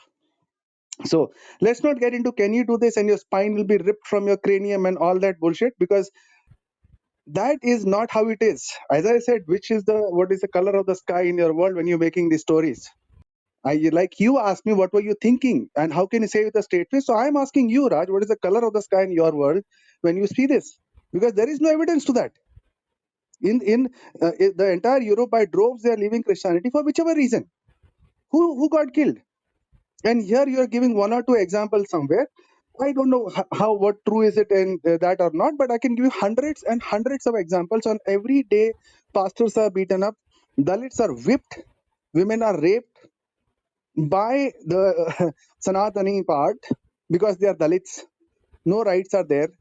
In Hathras also, you see their bodies are burnt before even any examination, whatever be the case, because they are Dalits. So don't tell me all those things. Nothing happens. It's all fine. Everybody has a choice. Nobody has a choice. Try, go to North India, go to Bihar, UP, ask a Dalit to go and take water from a Brahmin well. You will see what happens. So you have a choice. Tell him to declare that he is a Brahmin from tomorrow and wear the thread. See what happens to him. That is Orthodox Hinduism. Don't tell me about Christianity. Esther, the one that we are talking about, Kamakshi again, she is alive and she will remain alive. And for whatever period that God has designed, but nobody is going to kill her. Not once in my thought also, or anybody brother's thought, and the thought came to kill her or whatever be the case. God bless her. Maybe she might come to her senses someday, whichever be the case. But I'm not here to define what your belief is. I don't care what your belief is, Raj. Very simple. I don't care what you believe in. Your belief will keep changing as per your convenience. But that is not what is Hinduism. It's up to you to prove. I can do it, you can do it. I don't care what you can do or not. Discuss the religion, discuss the scriptures. I can believe in the Vedas, I can believe in this. You are making up your religion on the fly. Best of luck with it. Okay, thank you. Uh, Brother, can I move to other persons? Give me 30 seconds and then you can move on, please. You did ask a couple Okay. of questions. I invited Shastri multiple times, but he is just abusing very badly in chats. That is what only he can do. I think so. Anyway, brother Listen. Shastri, do your work. You do your Sanadani, show your Sanadani culture here. That is the best way you No. can do. Excuse me. Okay. That is not Sanat. Raj, I spoke to him, not to you. You can Yeah, you answer to can't the call. what. That No, is I what won't he's call you as showing. to. He came No, here to no. defend Sanadana, and he's showing that culture. So don't argue Don't with me show for that. Deshdrohi culture Answer for for me. the thing which Naveen and Naran, bro He is Naveen and lying. Naran He says answered. you are Okay. lying. He says you No, are I'm lying. not lying. He's showing that. Don't argue with me Yes, for you that. invite. No, I'm not lying. Go with Naveen and Naran. What they refute that, and you can complete it Okay, if without you're saying we lying, have then to move. God bless you. If you're lying, God bless you. Okay, Okay. let's start. One sec. Now, Brother Nazrin, land your say, man. Shastri is Calm down saying a that little he bit, is not being please. invited. Yes, that's what I'm saying. Yeah. I invited him twice. Even the hand raise is open. He can raise the hand and he can come up. There is no one blocked Okay. him yet. Okay. Oh, So don't Okay. lie. Sorry. sure. Okay. Okay. Thank you. Right. My belief doesn't change on convenience. My belief changes because I have the right. You don't have the right. Number one. Show me that from your scriptures. We are going in circles otherwise. There is no point saying the same thing again and again. Again, Show you me keep from your scriptures. interrupting. I asked you not to interrupt. Okay. Let him, brother Naren, let him complete. Otherwise, okay. Thank you. Thank you for that. So my belief doesn't change according to convenience because we don't believe in convenience. We believe in doing dharma. And I don't think I'm going to translate that for you because it's up to you to go figure out if you wish to. So it doesn't change for convenience. It changes for dharma. And dharma is contextual. Okay? That's number one. Two, I have the choice to change my belief. You don't have the choice to change your belief. Two. Second one, you said something about Brahmin well. There is nothing called a Brahmin well. Okay, first and foremost, if you find a label, show me. And I will put the first case against him and I'll push him behind bars. And second thing, you said if somebody goes and draws water there, he will be in trouble. Again, show me. I'll be the first person to join hands with you to get them behind bars. Okay, please don't start things like that and just throw away sentences like that can inflame people. Unnecessary. As far as discrimination and caste, let's accept things might have happened. Do you want to continue wallowing in the same shit or do you want to move on and create a better future? It's up to you. And do you think, as I gave you the example already, do you think neo-converted Christians are getting married to Syrian Christians and Orthodox Christians and they are all sharing the 300-acre cardamom gardens with everyone else? No, they aren't. Okay, there is enough plenty discrimination among all kinds of people. Don't bring. There is 308 castes among Muslims as well, and there is 190 something castes among Christians as well. So don't bring that here, please. Thanks. As far as women getting raped and children getting whipped, Bro, you again, have to conclude soon because by you 10 have to move. seconds, by you ask Now 20 it's questions and then you you asked say I 30 can't. seconds. Now it's almost Throw one me minute down. finished. If you That's why don't I want me interrupted. to speak, throw me No, down. I want you, but it's almost we have to conclude it. We started it long back, and you asked me 30 seconds. Now it's almost 1 minute finished. So that's the reason I I interrupted But it. Naren Bhai And can speak for 7 no, minutes and he then also should be concluded now, and we have to move to another person's because there are a lot of speakers here. give me So you 20 can seconds. conclude it. Okay. Sure. So raped and whipped, don't give statements like that. Please. If there is a law and order in the state, then law and order should address it. As far as Manusmriti is concerned, none of us even bother about Manusmriti. Okay, we don't know what it is. You have the inclination to go read about it. As far as you saying what is Hinduism, what is not Hinduism, believe me, Constitution has given a right for you to go and convert. Be happy in whatever you are. Don't go defining someone else's Hinduism. Jai Hind, Jai Shri Ram. Thank you. Okay. Naren bhai or Naveen bhai. Quickly, Yeah, quickly. brother. So this is See, going in circles. see, First of this all, goes into circles yeah, because this is he just denied going in his circles. scripture. As per his scripture, He's he denying cannot his do own all this. scriptures, nothing else. The thing He's is, saying he has a right. He's saying he has a I right, think but he both is of not you are shown now speaking. also. yeah, the thing Sorry. is, he says we don't have choice. If we don't have choice, how can Esther Dhanraj become Kamakshi Dhanraj? Yeah, true. And she's alive.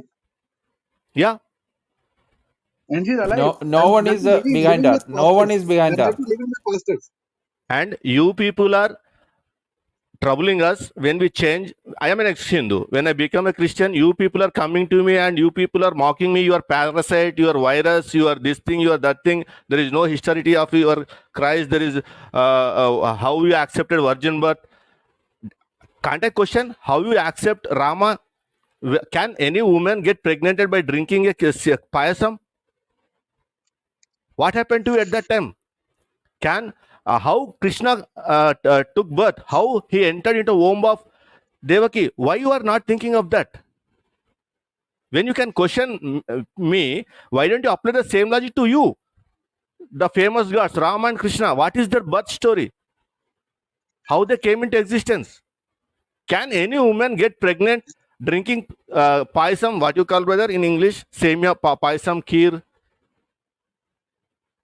When Rishashunga conducts that ceremony, a ghost come out of that flame and hand over paisam to him. And Dasharatha gives that paisam to his 3 queens.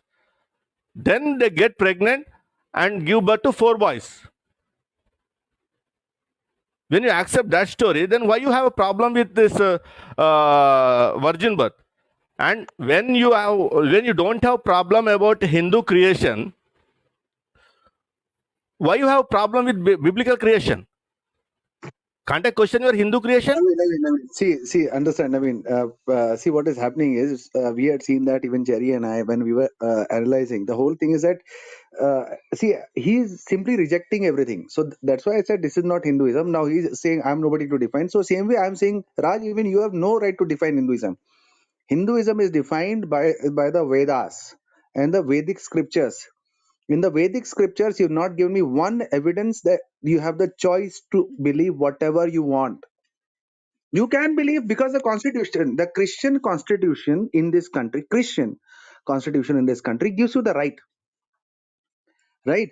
So, but as per your Vedas and scriptures, you have no right. And I have already posted. I hope Brother Nazarene, you have posted the links. I don't know. As I said, what is the color of the sky in the world that he lives in? Because there is thousands and thousands. I've just given 2 links. Now Dalits being beaten up just because they touch a I well. will pin it up. Just give me a second. Yes, because he's saying, let me see, Raj, do send me the summary of the suit that you have filed against these people who were beaten up. Just 6 days back, a boy was beaten up. Badly, beaten to death. Naren For, bro, I yeah. pinned the one, the Dalit boy beaten by teacher. That one I pinned above. You can open, and after that, the second, after 30 seconds, I will pin the other one. No, when we questioned about that, he smartly saying, go and ask Rajasthan, it is Congress government. Is that way? So, condemning, is that the way to condemn that act? See, what is happening is they change the definition. So this is the neo-Hinduism that has come, like the neo-atheists that have come. Make up your own definition, but the Orthodox Hinduism doesn't. So, see, we are not here to argue neo-Hinduism, where they can make up their own spirituality on the fly. And with regards to 7-day creation, I can argue it out with you, my friend, anytime. But the point is, do you have the guts to go by the cosmology in Hinduism? You won't, because you won't dare, because you know that is garbage. But the whole point is that you will say, I don't accept it. But you are then rejecting Hindu scriptures. That is your choice.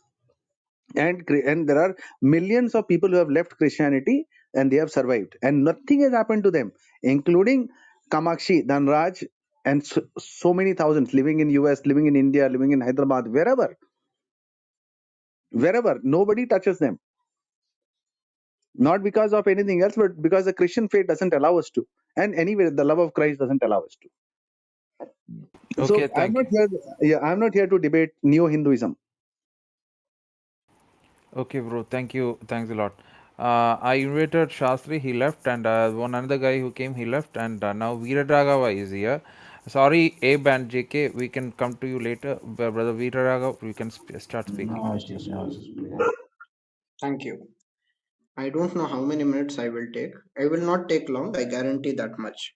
Okay, so I don't fully understand the context of the link that is shared in this room, and whatever I'm going to speak is based on whatever I heard after entering.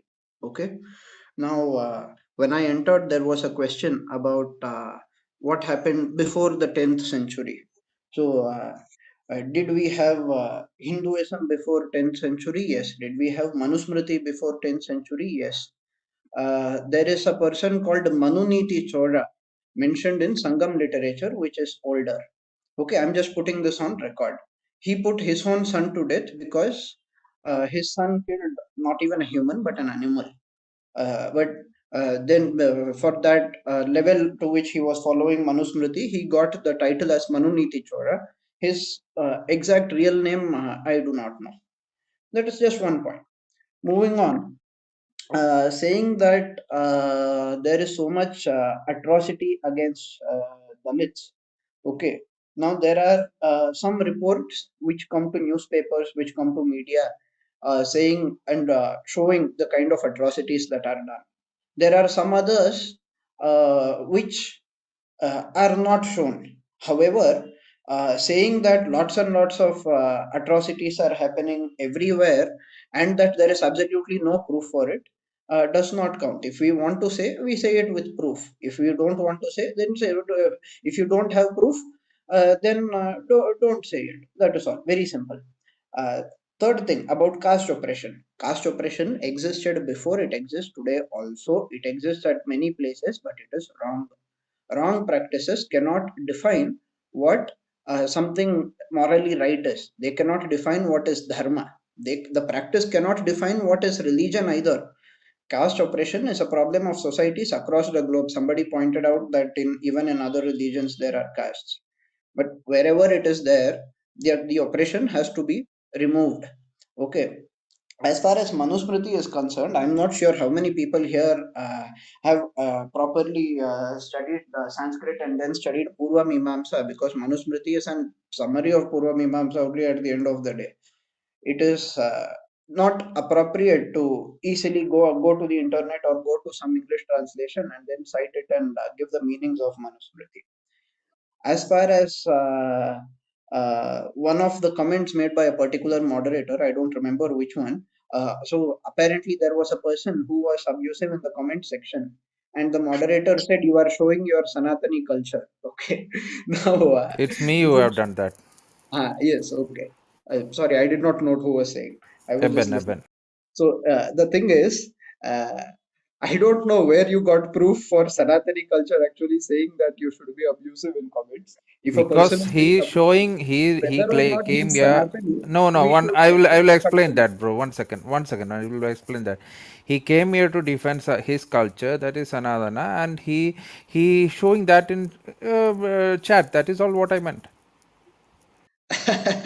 The thing is, a person who is pro-Hindu need not be a pure Hindu. A person who is trying to defend dharma need not necessarily be 100% dharmic. Okay, so let us understand that and move on.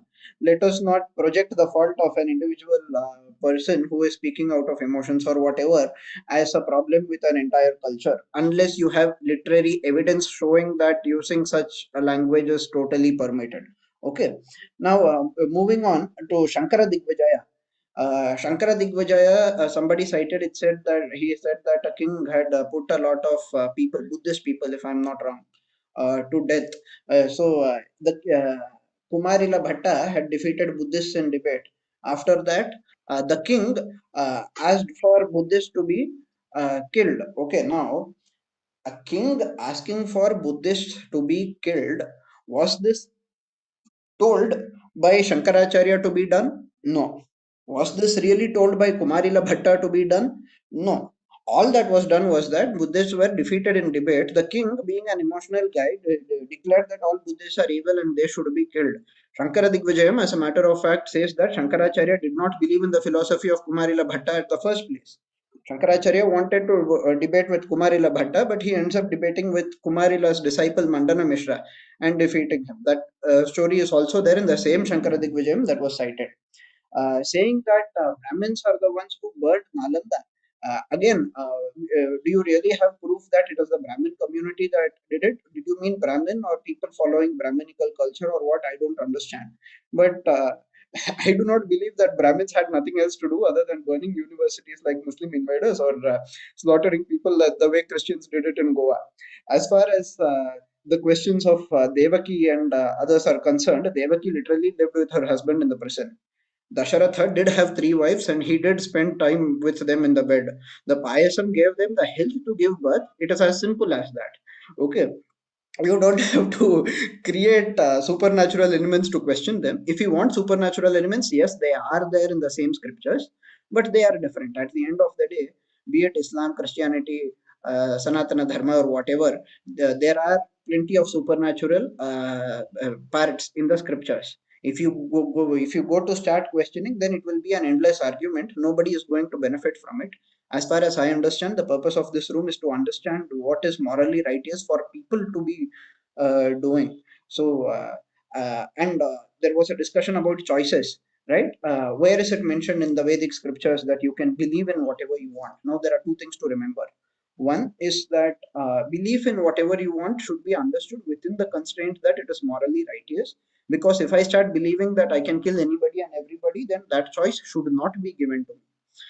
Krishna tells Arjuna after giving a complete advice in Bhagavad Gita, in the last chapter, he says, Yatha ichhasi tatha kuru. It means whatever you think, you do that. I have given you the advice. Now the decision is yours. But the same Krishna in the previous chapters of Bhagavad Gita has himself said that if you are evil, you will suffer, and if you are good, you will Brother get Veera good. Raghava, can you just make it a little short? You can just Yes, add just next in three the more next. sentences. No, Two, three okay, more sentences. okay. I will You add. can add in the next speech. You can add more, no problem. But at a time, if it is a long, lengthy one, people will Just get two, bored. three more sentences. Okay, I don't have time. I need to leave. Just two, three more sentences. Okay.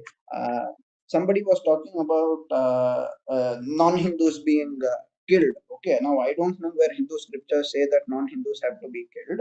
But the very fact that we have 20% non-Hindus today, and the fact that we had plenty of people who were called as heretics by the others, all of whom are today considered Hindus, but in those days each one was calling the other as heretic and was debating. The culture there was to debate and defeat the person in debate, and afterwards whatever would follow would be between the kings. But as far as the culture was concerned, it was a culture of debating. That is all I have to say. Thank you for giving me the opportunity.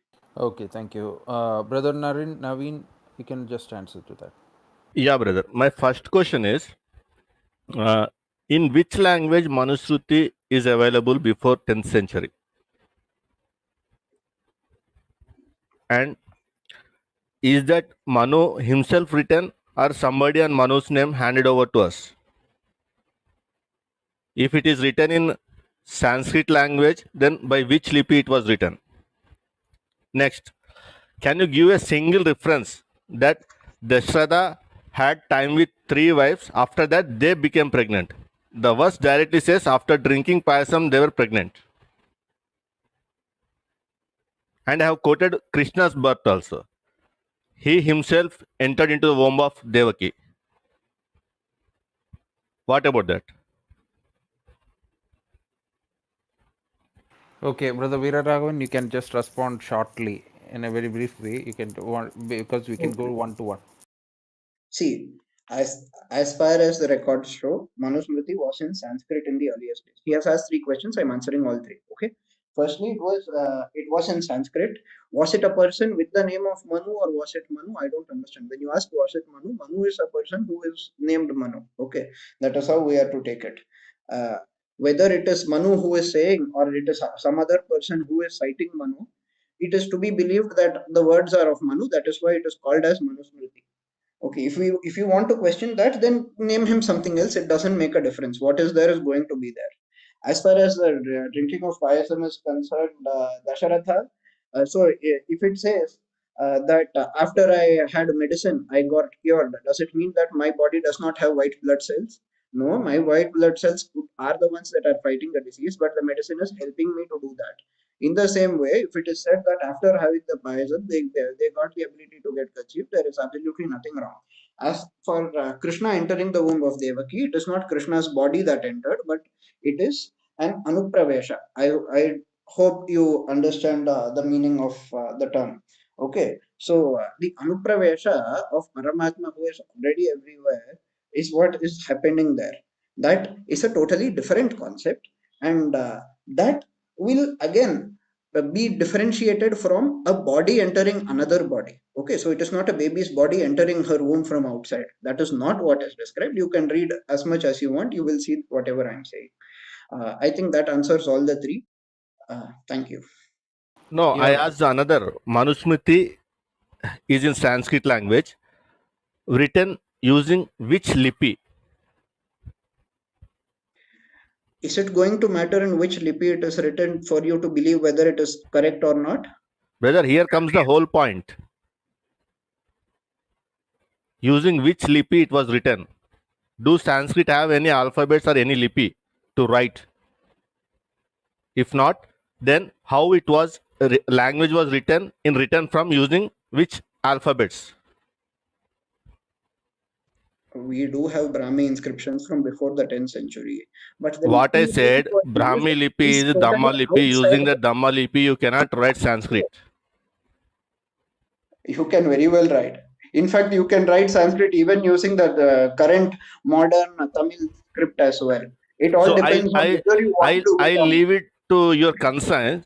Go back, use Dhamma lipi, and write Sanskrit. Then by yourself you decide were you true or were you wrong. I give this choice also. So, but what is the point Rigveda you are first trying letter to you make? cannot write using Dhamma lipi. Sorry? In Rigveda, first alphabet cannot be written using Dhamma lipi. To that extent I am telling. Rishi cannot be written by using Dhamma lipi. That's the reason I am telling. There Go are back, plenty of take versions Dhamma of lipi them. alphabets. Point number two, how is it a problem for you? Are you trying to imply that because it was written in a totally different lipi, it is a very problematic thing? I don't understand I what am you are trying trying to to. tell before 10th century there was no written form of Manusmriti. You are saying it was very much available in Sangam literature. There was no written form of Manusmriti. I am saying it is cited in Sangam literature. I am not saying Manusmriti is present in Sangam literature. I am saying it is cited. Manu is cited in Sangam literature. A king who was following the rules laid down by Manu is also cited in Sangam literature. You can very well go to the Tamil Dravidian party DMK that is there. Even DMK acknowledges this much. Karunanidhi himself in his drama called Romapuri Pandian, referring to the story of Pandya king who ruled during the time of Augustus Caesar, mentions this part. This is where the problem comes. When there is no lipi, how can they write? You are assuming that there was no lipi. There is no recorded evidence of my ancestor from 200 years ago. Does it mean that I did not have ancestors and I came out of nowhere? So how you will come to know there are your ancestors without any record available? Okay, there should be an oral I did not tradition. have ancestors. I came out of thin air. I am ready to believe in that. You also believe in the same way. Then you can say simply, it is my belief, it is there. What I am asking, I need epigraphical evidence, archaeological evidence, historical evidence. If these evidences are there, then it becomes a history. If not, it is belief. With your belief, I don't have any problem. India is not a country of ruins that is being excavated to get so many archaeological proofs. Okay, we have had continuous civilization, for which reason it is not absolutely essential for us to be able to produce proofs from several thousands of years ago for each and every claim. However, whether or not a particular lipi was used, or whether or not it came from 10th century. First of all, I have already said that it is mentioned in Sangam literature. The Vedas themselves are not dated to 10th century, but the most modern Western historians who are not at all Hindu by religion, even they date the Vedas to thousands of years ago. And they also accept there is a verse in Veda itself which says Yadvai Manuravadat Bheshajam. If you don't know Sanskrit, go ahead and ask somebody who knows Sanskrit for what meaning it says. Okay, so there are, and as I already said, it is in the Purva Mimamsa part of Vedas that whatever Manu says is again being agreed upon. I have told this much already. Now, whether you want to believe that Manusmriti existed before 10th century or not, it's not going to change any fact. It is not going to change the present or the future. So better think twice about whether you are just here to attack Hinduism or whether you are here to actually make a point and help people to take a better decision. What I mean to say is, I am asking just evidence in written form. You are telling it is my belief. I don't have any problem with your belief. I have told you that you will find citations in Veeraraghav, one second. Just hold on, bro. Let them complete. Because crosstalk, people won't understand anything. Naveen bro, you complete, then I think Naren bro has to add something. After that, I will come to Veeraraghav. Naveen bro, complete. Yeah, the thing is, simply stating we have citation over there, we have citation here. English people also said, everyone said. But from where? How they said? On what evidence they said? I'm asking, where are the manuscripts at least? Your manuscripts are available from 14th century AD. Without manuscripts, without the tradition, means Guru Shishya Parampara tradition details, without anything, all of a sudden comes printed in a book. How we take that? Why should we consider? For example, I will give one more thing. How many shlokas are there? Nobody knows. If we say we quote one shloka, they say it is interpolation. Manusmriti, one tradition follows. Every tradition have their own Manusmriti. Arya Samaj have their own Manusmriti, where they deducted all shlokas which questions their integrity or their culture or their way of behavior with others. Everyone is saying yes. Even to pass out UPS, I will say from 1700 BC to 500 BC, there is Vedic culture on paper. I'm asking everything on ground. When you people come and bash us, you are virus, parasites, you don't have historicity, you are copycat. The same logic when I apply, you are simply saying the citation is available, Karnanidhi accepted. It is my belief. Simple logic. If anything to be read, it should be written. If anything should be written, it needs alphabets, any language. Without alphabets, you cannot write. And even publicly, I'm telling, using Dhammalipi, this is not the first time my argument. From 5-10 years, I'm doing the same argument. Using Dhammalipi, write Sanskrit language. You write Rigveda, one word. To this extent, I'm asking. You are simply saying citation is available, reference is available, Karnanidhi accepted. No, any language is there. It should have alphabets. If alphabets are there, the language will be written. If language will be written, initial is what is the process or methodology to record? It is on stone or a leather or a paper, a talapatram. If it is recorded in that, to come on paper, what is the last evidence you have? What is the last provision or the document? Means like talapatram, leather, this thing, or stone, this thing, epigraphies. What is the last evidence before coming on paper? You have no evidence. From Archaeological Society of India itself proclaims we don't have any evidence. Bhandarkal Oriental Institute says we don't have evidence before 11th century, 12th century. Asking evidence is not wrong, na? Asking evidence is not abusing. If I am asking evidence, I am not telling you people are parasite. If I am asking evidence, I am not telling you people are virus. If I am asking evidence, I am not abusing you people. I want to understand my culture. What is my culture? What is my identity? From where I am? What happened to our Shramani culture? What happened to my Samyak culture? What happened to our Naga culture? I want to understand. To understand, I am putting these questions. Show your single evidence from 1700 BC to 500 BC. We consider this many years as Vedic culture. After that, I am telling, okay, come to language, come to literature evidence. It is your Sanskrit. Whatever Vangmaya is there, it is everything in Sanskrit. If it is in Sanskrit, what is the alphabet used for that? Because for Sanskrit, it is open truth. Nothing is hidden. Though many people call it as mother of language, don't have alphabet to it. So when you put it on paper or on a stone tablet or on a leather parchment, you should have use some alphabet. I'm telling only Devanagari Lipi is used. Whatever we are seeing present. So whatever we are seeing on paper, before coming to paper, where it was written? That is my simple question. No need to go circle. If language is there, very much alphabets will be there. If alphabets are there, it will be transferred to written from oral form. That's it.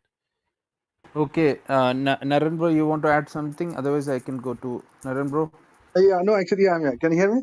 Am I audible? Yes, I can. Okay, quickly, actually, the gentleman raised some good points. Let me more on the rational side. So he said, what difference it makes whether it is there prior to that or not. He also doesn't know like 200 years before who are his ancestors.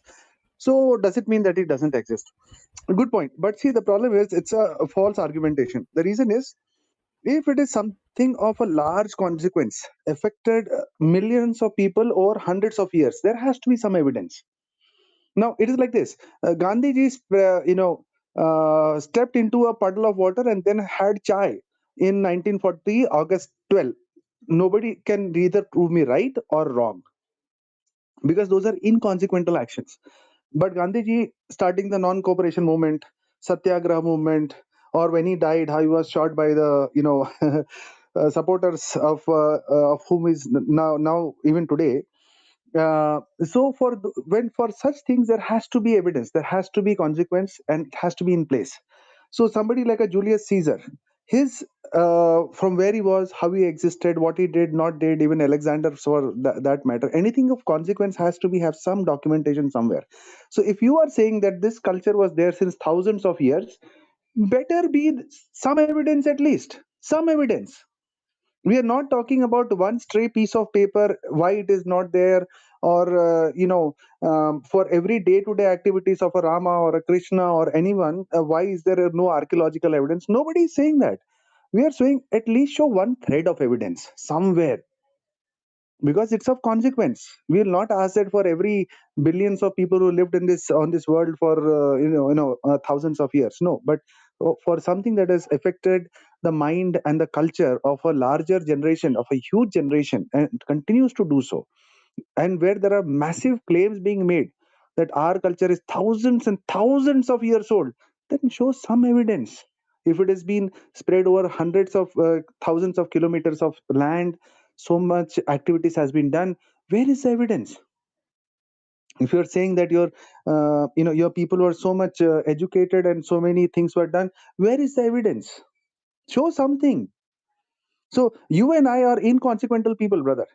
Doesn't matter. Even I don't know who was my great grandfather. Doesn't mean I don't exist. But speaking that language for something that has a huge consequence, affecting billions of people across thousands of years, then there better be some evidence. That's what Naveen brother is trying to say. So just the history of whose is of consequence over here. Now coming to the next part that you said, where you quoted Gita and you quoted some Vedas where it says it's up to you to believe or not. Now here Krishna, assuming that verse that you said is true, is simply saying it's your choice to believe or not. Now he also says in Gita chapter 9 that he is the ultimate, and if you want to be to attain moksha, you better be with him. It's not really a choice he is given. He's saying rest all that you are worshipping are like demigods. You'll go back, even if you are with Indra, you might go to heaven, but you'll go back to earth. But then if you worship me, then you will be with me. Gita chapter 9, I think it's verse up till 20. It is there. So it's not really a choice that you have what you want to believe and what dharma is, because then some person, and for example, I'll give you an example. I always give that example. There was a thagi, you might have read about this also. There was a thagi cult, which is a part of Hinduism, which was there during Britishers' time. They believed in Kali, and they literally would catch travelers traveling on the roads. They would murder them, bury their bodies, and take their possessions. As far as they were concerned, that is their dharma. That is their dharma. They kill literally thousands and thousands of people. Finally, the Britishers called for an extermination of the entire Thagi community, and the entire Thagi community was routed and finished by the Britishers. Now, the point is something else. The point is, this is the problem that happens when you define your own dharma without an absolute. The same problem that you said, and the same problem for Raj also earlier. because then you can define your dharma as killing people. You can define your dharma as burning widows on the pyres of their husband. You can define your dharma as beating up Dalits, because that's your personal belief.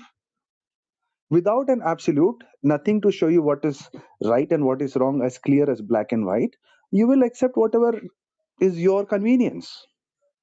So there's a big difference in that. Without absolutes, anything works, and anything works is not something that we are, debating at this time. Okay, I'm done. Okay, bro, Veera Raghava. Okay, I will answer now. However, I would like to inform that after answering this, I will have to leave this room, unfortunately, as I have some other things to do. But let me answer this, whatever was told. Okay. Firstly, to Mr. Naveen, because he was speaking first. Okay. You were asking for evidence. I did not say that asking for evidence is abusing. I don't know who you are responding to, but you did indirectly abuse me by, like, when you were responding to me, you said you people come to bash us uh, and say that you copied, and then I think you said that we call you parasites. I don't know who called you parasites. Whoever called you parasite, you respond to that person separately. Do not say that when answering to me. Okay, that counts as ad hominem. Secondly, uh, for knowledge to be passed down, now this is the point that I should have made earlier, but I abstained from making it because it could mislead people into thinking that I am getting into again an argument that lacks proof at all. But in response to one of the sentences said by him, I am forced to make this point as well. For knowledge to be passed down, you don't have to always write it. See, now you are telling me something. Maybe I learn something from you. I say something. Maybe you learn something from me. Are we really writing? We are not writing. So it is not necessary to be for something to be written for the knowledge to be passed down. However, there are plenty of things that are written to ensure that it is easily accessible to people and so on. There are plenty of reasons why they record literature. We know that. Now, when written evidence is indeed there should be no problem. You asked if we can write even one word of Rigveda in Brahmalipi. Yes, I can write. No problem. I can write. But if I write, then what? Then you will ask some other question. So I don't see that as solving any problem. If you want proof for the culture, I already told you there is proof for the culture from Sangam literature, which is much older and which is in Tamil. And saying that Karunanidhi believes does not hold. But yes, we have the records of Sangam literature. We have it well preserved and passed down from generation to generation, accepted by everyone, questioned by nobody, not even the people of other religions. Instead, they came and started writing commentaries on that. So, when nobody is questioning everything and everybody is accepting because there is solid proof, are you going to reject that as well? That is something that I'm going to ponder upon after leaving this room. But anyway, there is proof about the culture from a field that is called historical linguistics. So there are two things here. One is historical linguistics, one is comparative linguistics. Both of them do show proof. If you are interested in that, we just go to YouTube and search about it. You'll find plenty of linguists explaining that part. Okay. Now, linguistics is one of the ways used by people to date the antiquity of a language. And historical linguists have not dated Sanskrit as 600 years old or 1000 years old. They have dated it as much older. Whether or not the exact date that they say is just a single date or a number of possible dates, all the lists of dates that they provide are predating the dates that you are giving. Okay. There is also proof from archaeology. There are ample palm leaf manuscripts. You were asking in which kind of material they were doing. Paper books came into existence. There were palm leaf manuscripts. You mentioned Arya Samaj. You ignore them. They came very recently. Well before the time of Arya Samaj, the verses that they have not included have been in circulation. You know that. I know that. So let us stick to that. But when all the researchers have unanimously agreed with hundreds of papers published in peer-reviewed authentic journals, I don't think you should really have a problem. Either you stick to the side of religion and says, look, the scripture says it, therefore it is right. Or you stick to the side of science and say that, look, there is scientific evidence, therefore I believe in it. But if you decide not to study the evidence presented by the scientific people and you decide not to acknowledge the whatever is presented by the religious people either, you would obviously not believe in anybody else. You would obviously have your own opinion forever. Then you mentioned ASI. Okay, so let me tell you one more thing. Now, let us say I'm an archaeologist. I am going and digging the ground and finding out old items. So I dig the ground, I find a pot, I do some radiocarbon dating. It says that 500 years ago, this pot was probably made somewhere around 500 years ago. Then I say, okay, 500 years ago, the people here knew pottery. I dig a little further. I find a pot from 1000 years old as per the radiocarbon dating method. Then I again dig further. Then 1500 years ago, I do not find a pot. Will I, as an archaeologist, using the scientific method, declare that people did not know pottery 1500 years ago? I will not do that. I will say there is no evidence for the people of this particular land having used pottery 1500 years ago, and that the earliest evidence that we could find is from 1000 years ago. Do you see the difference between the two? Why is it like that? Because today I am saying that I am not able to find further evidence, but it is very well possible that tomorrow I will find evidence. If I am a logical person, I will give room for that, instead of thinking that whatever research I have done is the entire research in the entire universe that is ever going to be possible in the past, present, and future. Okay.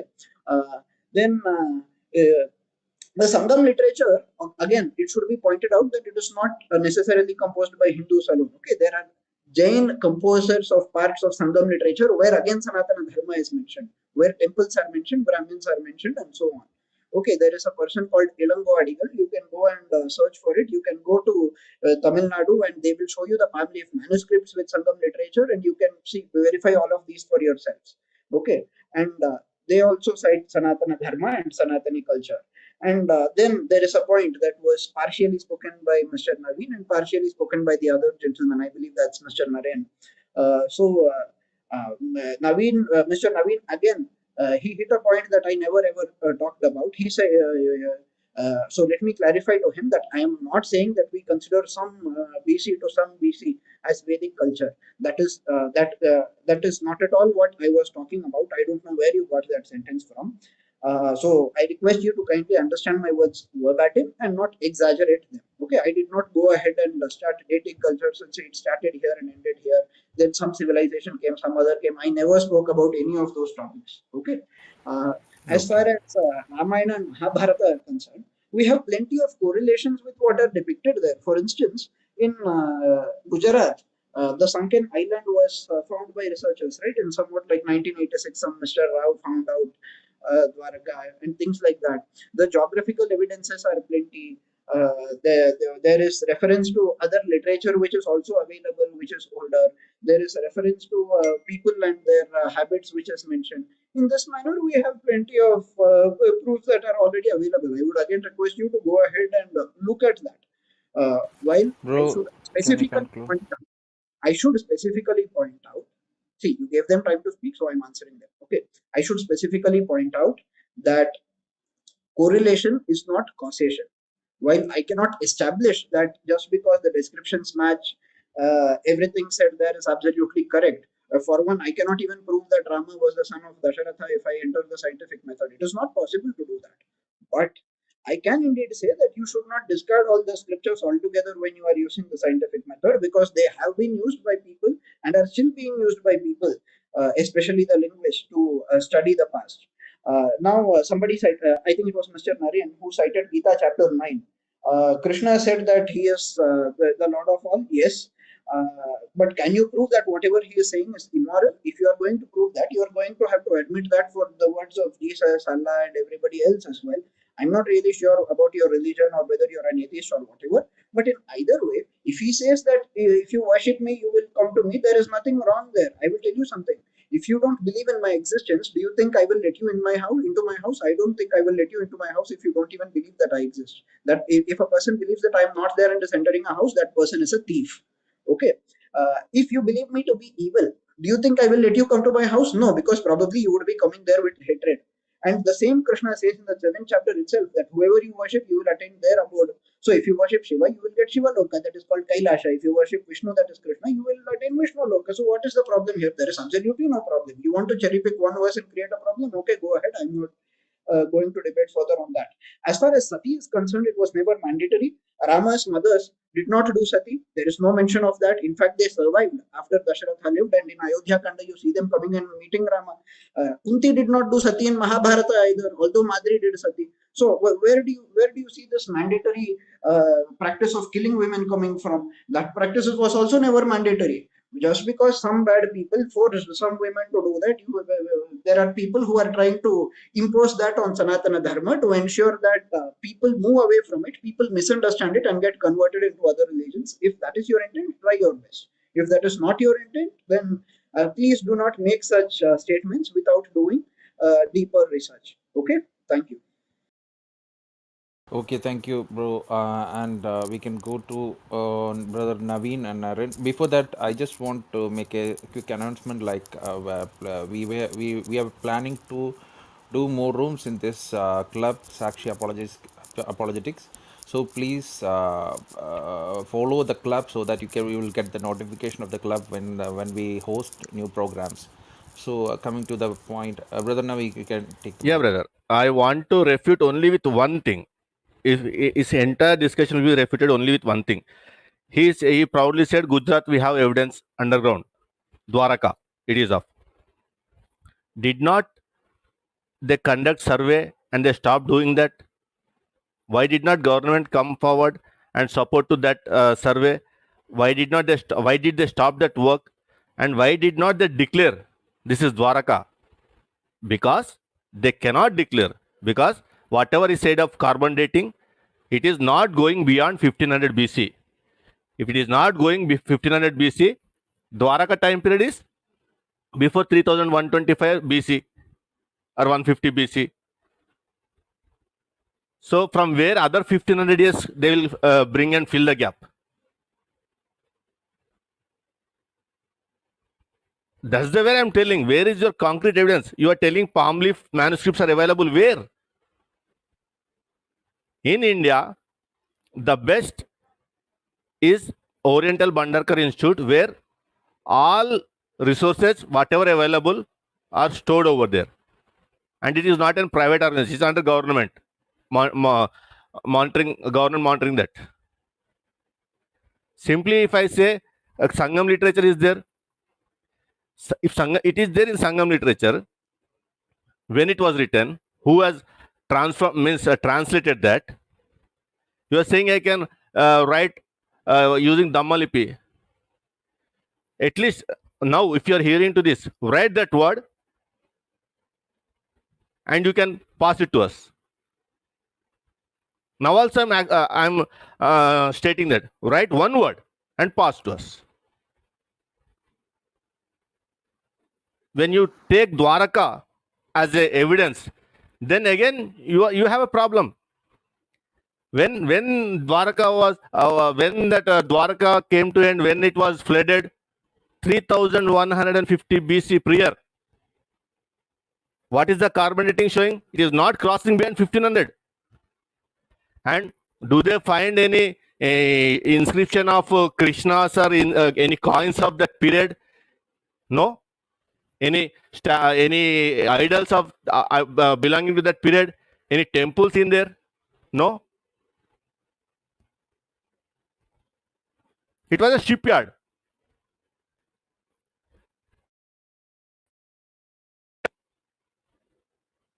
Hello.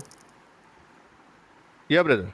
Yeah, brother Naveen, can I move to brother Naren? Yeah. Bro, Naren, you can take the mic.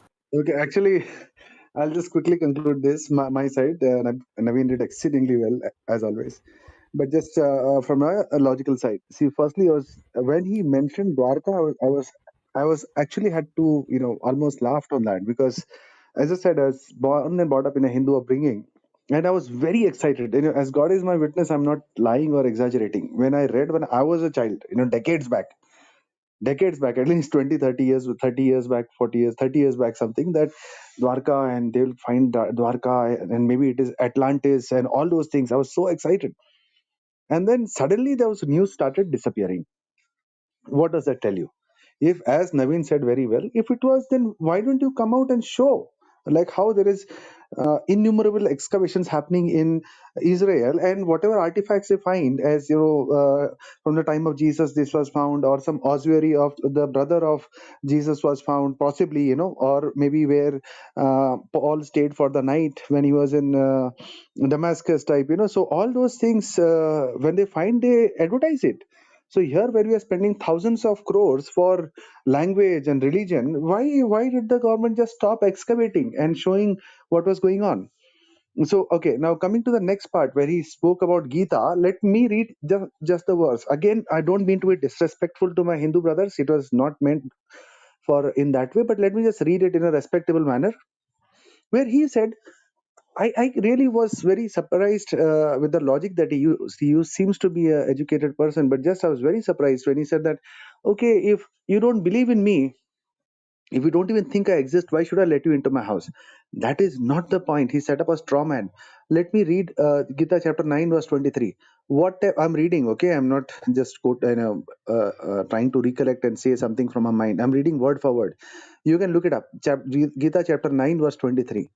Whatever a man may sacrifice to other gods, listen to this. This is Krishna speaking, where he says as he is a supreme god. Whatever a man may sacrifice to other gods, O son of Kunti, is really meant for me alone, but it is offered without true understanding. So he's saying these are all inconsequential. He's then 24, he says, I'm the only enjoyer and the only object of sacrifice. Those who do not recognize my true transcendental nature fall down. Those who worship the demigods will take the birth among demigods. Those who worship ghosts and spirit will take birth among such beings. But those who worship ancestors go to ancestors. But those who worship me will live with me. See, there is no ethical issue in this. But what I'm speaking about is the exclusivism, where what even Naveen pointed out that in Shiv Purana says he is the best. So it is not a question of whether existence or not. It's a question of who is the supreme leader or the supreme god. Where every god, whether it is Shiva, whether it is Vishnu, whether it is Devi, whether it is Krishna, all they say, I am the best. I am the ultimate. Rest all is a nobody in front of me. So this is not the question of believing in existence. This is believing whom to believe in. Rather, the question is whom to believe in and the confusion thereof. So it is not that he has given you a choice, each depending, as you know, where Naveen said it so beautifully, that is based on which stream of faith you are in, you are required for that. So if you're a believer in Vishnu, then Shiva and all are inconsequential. If you're a believer of Shiva, rest all Devi, Vishnu, and Krishna are all inconsequential. If you're a believer of Krishna, then rest all are lesser gods. That is the problem over here. So with that, I will close. I'm not sure whether I missed any points. Yeah, that's about it. Yeah, thank you, brothers. Thank you. Thanks a lot. Okay, now we can just move on. I think we have to close this room as well as in a quick time. So I would like to go to Mr. Perumal. Can you hear me, Mr. Perumal? I know Richard and Abe are there, but unfortunately we have to hear the opposite sound. So I'm just going to Perumal. Perumal, can you hear me? Chitanj. Perumal, Yeah, can am you I hear me? audible? No, yeah, I'll come to you. I will come to you. I'm going by PTR order because they came before you. That's why. Perumal, can you hear me? Perumal is not here. Bhagat, can you hear me? Yes, I can hear you. Yeah, you can take your mic. Happy Janmashtami, everybody. Happy Janmashtami. I traveled a lot in the world. I've been to South America. I've been to Native Americans, places in North and South America. I have seen the destruction that Christianity has caused around the world. Have you, The Bhagat, have literal, you heard the the, conversation? the, No. Have you the heard the literal conversation? genocide. No, I'll come Bhagat, to have that. you I'll heard the come to your. conversation? No. I will come to your Have you conversation. heard the I'll come to your. Eben, can we bring him back to the conversation? This is unnecessary, nonsense that he What? is going You to don't want me to talk about rant your on. genocide? Can you? No. Can you bring back to the conversation? Have you heard the Nasreen, conversation? bro, just wait, please. I will Can handle. I talk about Bhagat, you the can genocide talk. of Christians Yeah, you around the can world? talk. Today the topic is not genocide of Christians. Today the topic is By Sanadana. Christians, not of Christians. Okay, By Christians. whatever it is, not the topic. So can you come Have to you the heard of topic, slavery? please? whatever it is, you can bring it, you can take it, no problem. But today we are No, discussing can we? about a topic, and you have to stick on the topic. Otherwise, I think I have to move to the other persons, because I know I have seen so many people that say using the same tactics, switching the Okay. topic. So I don't want in this room that to happen. So if you Okay. want to speak Okay. something regarding the topic, to speak it. Otherwise, you Okay. can move, no problem. I see. The whole point about Hinduism is that we are not history-centric religion. Christianity is a history-centric religion, and there is no evidence of Jesus Christ whatsoever. Zero evidence that the Christ ever existed. The whole story is copied from Zoroaster. We all know this. Zoroaster was born from virgin birth. Zoroaster was born to this kind of a family. The entire story is copied from Zoroastrianism. Number one. Number two, there is not a single shred of evidence of Jesus' birth, leave alone the fact that he walked on water and he was reincarnated. Not a shred of evidence. In Hinduism, it does not matter one bit if Krishna was never born. It's our mythology. Some people believe in it, some people may not believe in it. Today, we might find evidence or we may not find evidence. Hinduism is not a history centric religion. We are not obsessed with history because history cannot be proven beyond reasonable doubt. You can never prove it. Just because we found something in Dwaraka doesn't mean it belonged to Krishna. It could very well mean it belonged to Krishna. Just because you found something in Jerusalem doesn't mean it belonged to Jesus. It could belong to Jesus. So we don't debate on that. But Christians are obsessed with history. So the evidence, the burden of proof that Jesus existed actually lies with Christians, does not lie with Hindus. You can prove Ram never existed, doesn't make a shred of a difference to Hindu philosophy, to Hindu thought, to Vedantic literature, to our culture. Doesn't make any difference whatsoever. How old we were not, doesn't make any difference. I live in a state where there are tribal people up in the mountains. These tribal people have worshipped their gods for thousands of years. No Hindu has gone to convert them. No Hindu has gone to kill them. Christians now coming to my state, converting these tribals, making them their gods look like demons. These people have lived in conservation with an environment for centuries. Now Christians are coming and telling them, right? Here are 4 bags of rice, you convert, but your gods are demons. Just believe in that from now on, right? So my point is, Hinduism actually is a very, very peaceful religion by and large. Does the caste system exist? Absolutely. Does the caste system exist in Christianity? People have converted to Christianity in India. Dalit Christians are made to sit in the back seat of a church. There are churches which don't allow Dalit Christians to go inside and pray. Dalit Christians are being opposed. We have a caste problem in India to begin with. We need to get rid of it. No Hindu will argue with you on that. But the evidence of proof about historicity of Hinduism does not rest with the Hindus. Some people, Hinduism is very, very diverse and varied. In some states, we worship one god. In some other states, we worship another god. Okay. Now, one day, please keep a room on the genocide that Christians have done in Goa. They have done with black people in Africa, the slave trade, and how black people in we the will US we did will do not that, bro. We go will to do white that, people's bro. But churches. right now the Thank topic you. is okay. Wait for the answer. Don't run by hitting. Okay, I didn't wait ask a for the question. answer. I didn't ask a You didn't question. you didn't answer, but we have to refute your lies. What you have said is lie. That is what we want to do The it right thing now. is, he did Just not put any questions. He yeah, said but it is he said copied from many virgin birth is lies. Yeah. copied from Zoroastrians. When the Zoroastrians lived on earth, it is around 600 to 500 BC. If he lived, in Old Testament, why the prophets write there will be a virgin birth? If already there is a Zoroastrian is there, born of virgin. And actually, what is the story? The No, only prove that source Jesus of was Zoroaster born. teachings is the Hello, Avesta. Bhagat, mute your Please mic. prove that Mute Jesus your was born. mic. Mute The your only mic. source of Zoroaster teaching is the Avesta. And the oldest copies we have of the Avesta date from the 13th century AD. The late date for this collection of writings lends no support. So how can Christians borrow that story? I can say Vedas are copied from Avesta mantras similar to Avesta. Having similarities and belief should be compared. If he is born of virgin, how? When? All this should be checked now. And and one more thing he said. Gino said Goa Inquisition. I very much welcome you to discuss with us about Goa Inquisition. Only book written